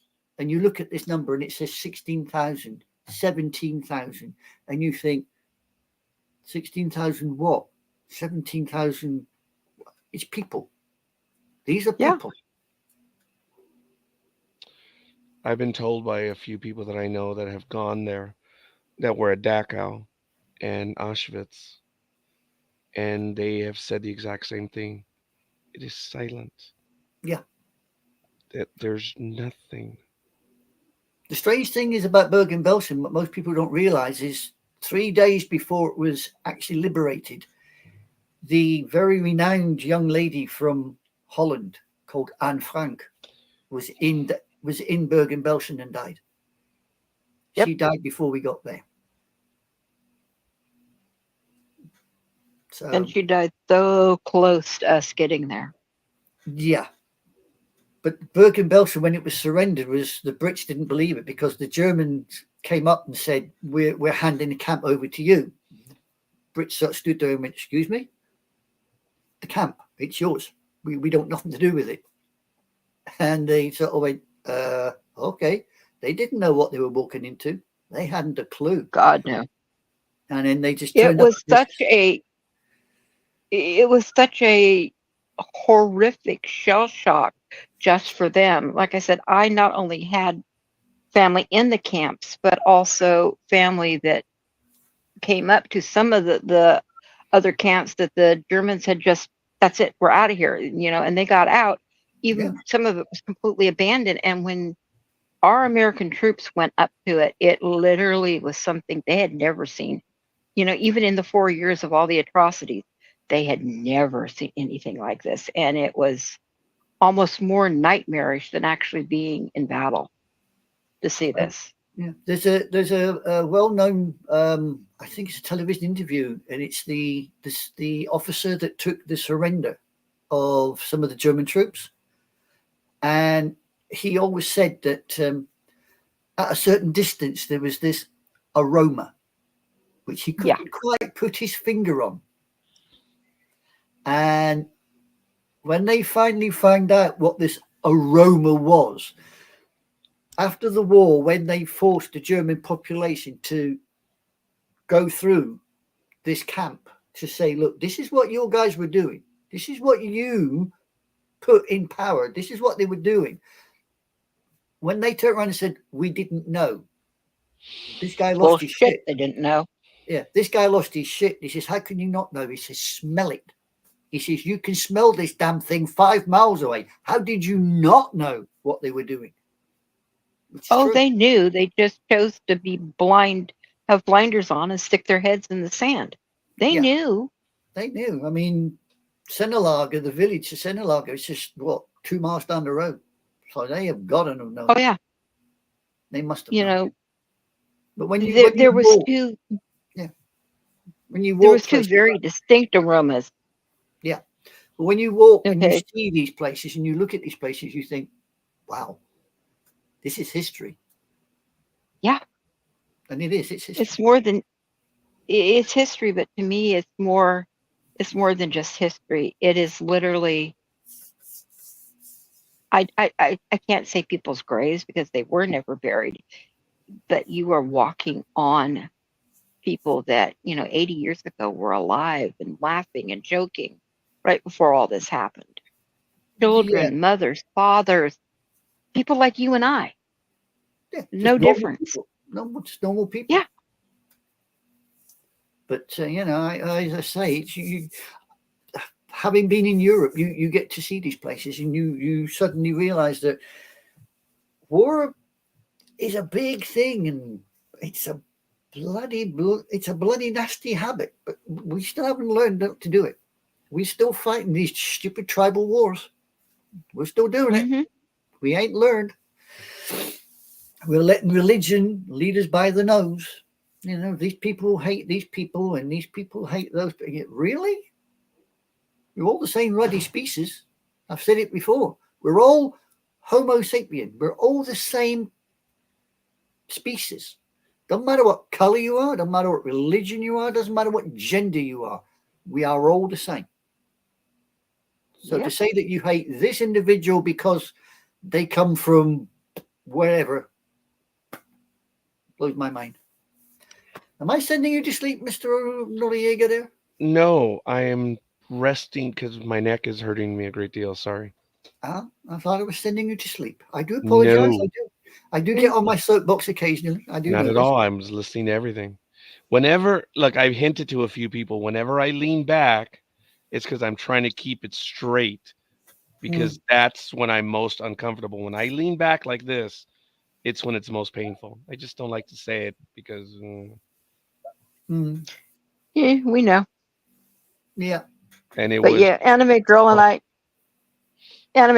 get on this particular subject, and I don't think you can stop either one of us from talking as far as this you can't stop particular any thing. one of us when we get going. When I get going, you can't stop me.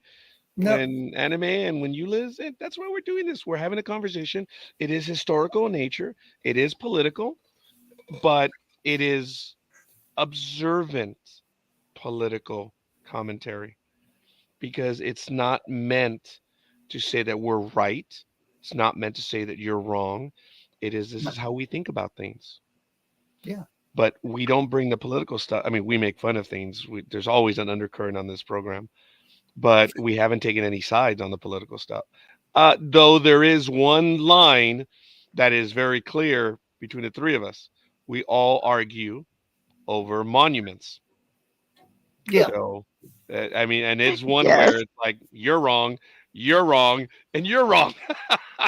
Yeah. And we all say the same thing. So that's a good thing. but have you noticed? But have you noticed we all might disagree with it, but we're all respectful and don't be snippety or snide mean with each other. Yeah. No. We And make when our And that's the way a good discussion should be. Mhm. when you say monuments, Roger, what you actually should say is statues. Well, I did earlier. I just used Yeah. monuments. Statues. No, you're wrong. Monuments. I mean, Stonehenge is a monument. Oh, stop it. Pardon? But Stonehenge is a monument, but it's not a statue. Oh, Whereas you want a monument to gluttony? Watch the first hour of this program. I am not going there. I'm am not still going in. there. I'm still. I thought about it 10 minutes ago. I'm like, man, I still feel good. That burrito was delicious. I think I'm gonna save that burrito that I have for tomorrow morning. I don't know. I might be on tomorrow morning, kicking off the new year on a Monday. Oh yeah, who are you going to be talking to? I don't know. I'm only kidding. But if you ladies wanted to be on, I would consider it. Well, I It don't is know. New Year's Day, though. I mean, Yeah, it is New Year's Day, and I probably have to spend New Year's Day with Mumsy. yeah. Because, you know, I And spent I would Christmas Day probably with have her. to do some stuff as well. But I have to tell you that again, we generally set out to do 3 hours. The only thing that is planned on this program, ladies and gentlemen, is that it is not planned. Anime Girl dropped the idea of doing something on Sunday, and I agreed. We started doing something. The very first time was absolutely fun. Then I had suggested we do something. Anime Girl said, no, no, no, no, no, no. Let's keep it unplanned. And I agree, I acquiesced to it. I thought it was a great idea. The only thing that I do is my shtick is the weather. Yeah. That's it. I keep to that. And my radio breaks. My Channel commercial breaks. breaks. I still have to do something, folks, where it's about 2 to 3 minutes long, and it can play so we can take an intermission. Yeah. So we can take a I moment mean, to just get up and get out and do things. my opinion for this program is it meanders. It doesn't have a direct line to anything. It meanders. It goes from In subject other words, to subject. we're a babbling brook. That's Yeah. impressive. All I was going to say, folks, is what you're seeing now is a recorded after show event because we stay talking God. for 2 to 3 hours after each program. That is sad. Yeah. But we meander from subject to subject because if you structure a program like this, it becomes stilted. And you don't want that. You need to engage with other people. We need to go from subject to subject because there will be people who suddenly pop in and we're moaning on about something. They think, oh, Jesus H. Then we switch to another subject. They go, oh, hang on. Let's see what these three idiots have got to say about that. And the idea is that hopefully they sit and they listen. They agree to join us again at some other time. Yes, we've had quite a few people listen to us all morning. So hopefully they're spending their wonderful Sunday with us. And look, we're now into a fourth hour here, and I'd like to keep it at 3 hours because that's what Yep, we said we were going to do. I'm So we willing. are over. Um, Okay. I don't know if there's any additional comments or thoughts or whatever. Liz, is there anything else you wanted to add? No, not really. I just wanted to see if anybody could figure out the connection to MASH and today. And that'll be it for me. Mash. MASH and Yes. today. Ooh, all right, we'll have to check that out. But you did say earlier that today Roberto Clemente was the anniversary. For those of you, Yeah. anyone in baseball, today's the anniversary of the death of Roberto Clemente. He was flying his personal plane down to Nicaragua providing relief, and he crashed. That's I good always news. found that so disheartening and saddening, that here he is trying to do something good, and of all things, the plane goes down. Yeah. Yeah, there are a lot of good people out there. Are we talking Mash the film or Mash the series? MASH the series, and it has to do with two particular actors and today's date. Ooh, okay. Well, I was going to look for it on air. You're already trying to solve it now. Other than that, Anime Girl, is there anything else that you would like to add? Because I'm going to work on No, that off screen. Are no. we going to meet next Saturday? I mean, next Sunday? I hope Beg we're your going to pardon? meet next Saturday. I'll probably be around somewheres. We're going to do sports talk with the guys, of course. But are we going to do a talkative? Are we going to kick off 2024 on Sunday? I don't see why not. If Okay. we Sounds may good. as well try and get something on the move I think we're at least going to do the next 3, at least. because After that, I don't know. next after was it Monday the 8th, I'm back at work. Oh, so at least next Sunday. Yeah. I'm already looking to the 14th and 21st. But then the 14th is going to be a holiday weekend. So I don't know. We'll see. But we definitely will be on. We may go on a hiatus for a little bit. We'll see. For those that know and don't know, I usually take off March 28th. That is a holy day of obligation for me. I am usually off air, off internet, off everything. March 28th is opening day for Major League Baseball. That is a Well, holy day of obligation for me. So, yeah. I do nothing on that day but watch. Because on ESPN, the first game's at 10 a.m., then the second's at 1, and then the third one's at 4, and then the last one's at 7. It's a beautiful day. All day. Just being able to I'm usually out here. I've had 1 or 2 people join me. My daughter will come out, and we'll just be watching baseball. And we have the game on there, and sometimes we have it on over there as well. So, kind of cool. So you watch the Yankees lose. I watch whatever is on that day. I am a baseball fanatic. Well, good I for am a you. fan of baseball. I love baseball. I was privileged. No March Madness? Yeah, I watch it, but I don't take an entire day off, Jay. Anyway, I think we better let slip the dogs of war and let the Yeah. world return to normality. yep. Yes. And Jay, by the way, February 11th, I believe is Super Bowl Sunday. I believe we will be getting together with my sister again, Jay. So that's a quick one. I don't expect to be here. I expect to be uh, down my sister's house again. So, Jay, you're more than welcome. And if anyone's going to be down here, let me know. We will be down my sister's house and we'll be watching the Super Bowl. But anyway, all right, that's it for me. Next Sunday at 6 p.m. Pacific time, we have a storm chaser. That should be entertaining, folks. He is a genuine storm chaser. His name is Ricky Forbes. Will be on at 9 p.m. Eastern time, 6 p.m. Pacific. That one is scheduled. That one I look forward to seeing. And It'd Michael be set that fun. interview up, but I'm going to be a part of that one.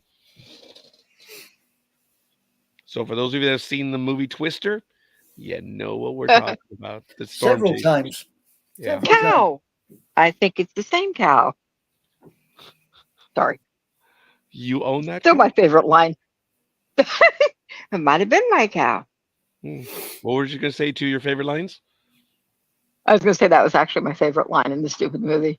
Cow. Another cow. I think it was the same cow. I got it. Yeah, you're right. I'm sorry. I missed that one. That was Oh good. my Lord. Ladies and gentlemen, December 31st. Wow. 2023 is in the books. Yeah.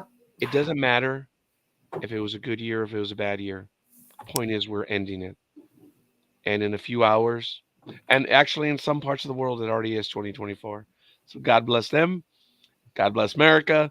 And hopefully 2024 is a much better year than it was. May it just continue to get better for you. And if it wasn't a good year, then I hope 2024 is. So that's it for me. Liz, why don't you give your parting, and then Anime Girl can take us away or take us out. All right. All righty. Hope everybody has a wonderful and safe New Year's Eve tonight. Don't drink and drive. Make sure you get a ride. And other than that, Anime Girl, it's up to you. Well, as we say in Scotland, hey, a good one. Enjoy yourself. If you fall over and feel something trundle down your leg, hope and pray it's blood, not whiskey, because you don't spill whiskey on New Year's Eve. And I wish you all a very happy New Year and wish you the best for the forthcoming year. Peace. Peace.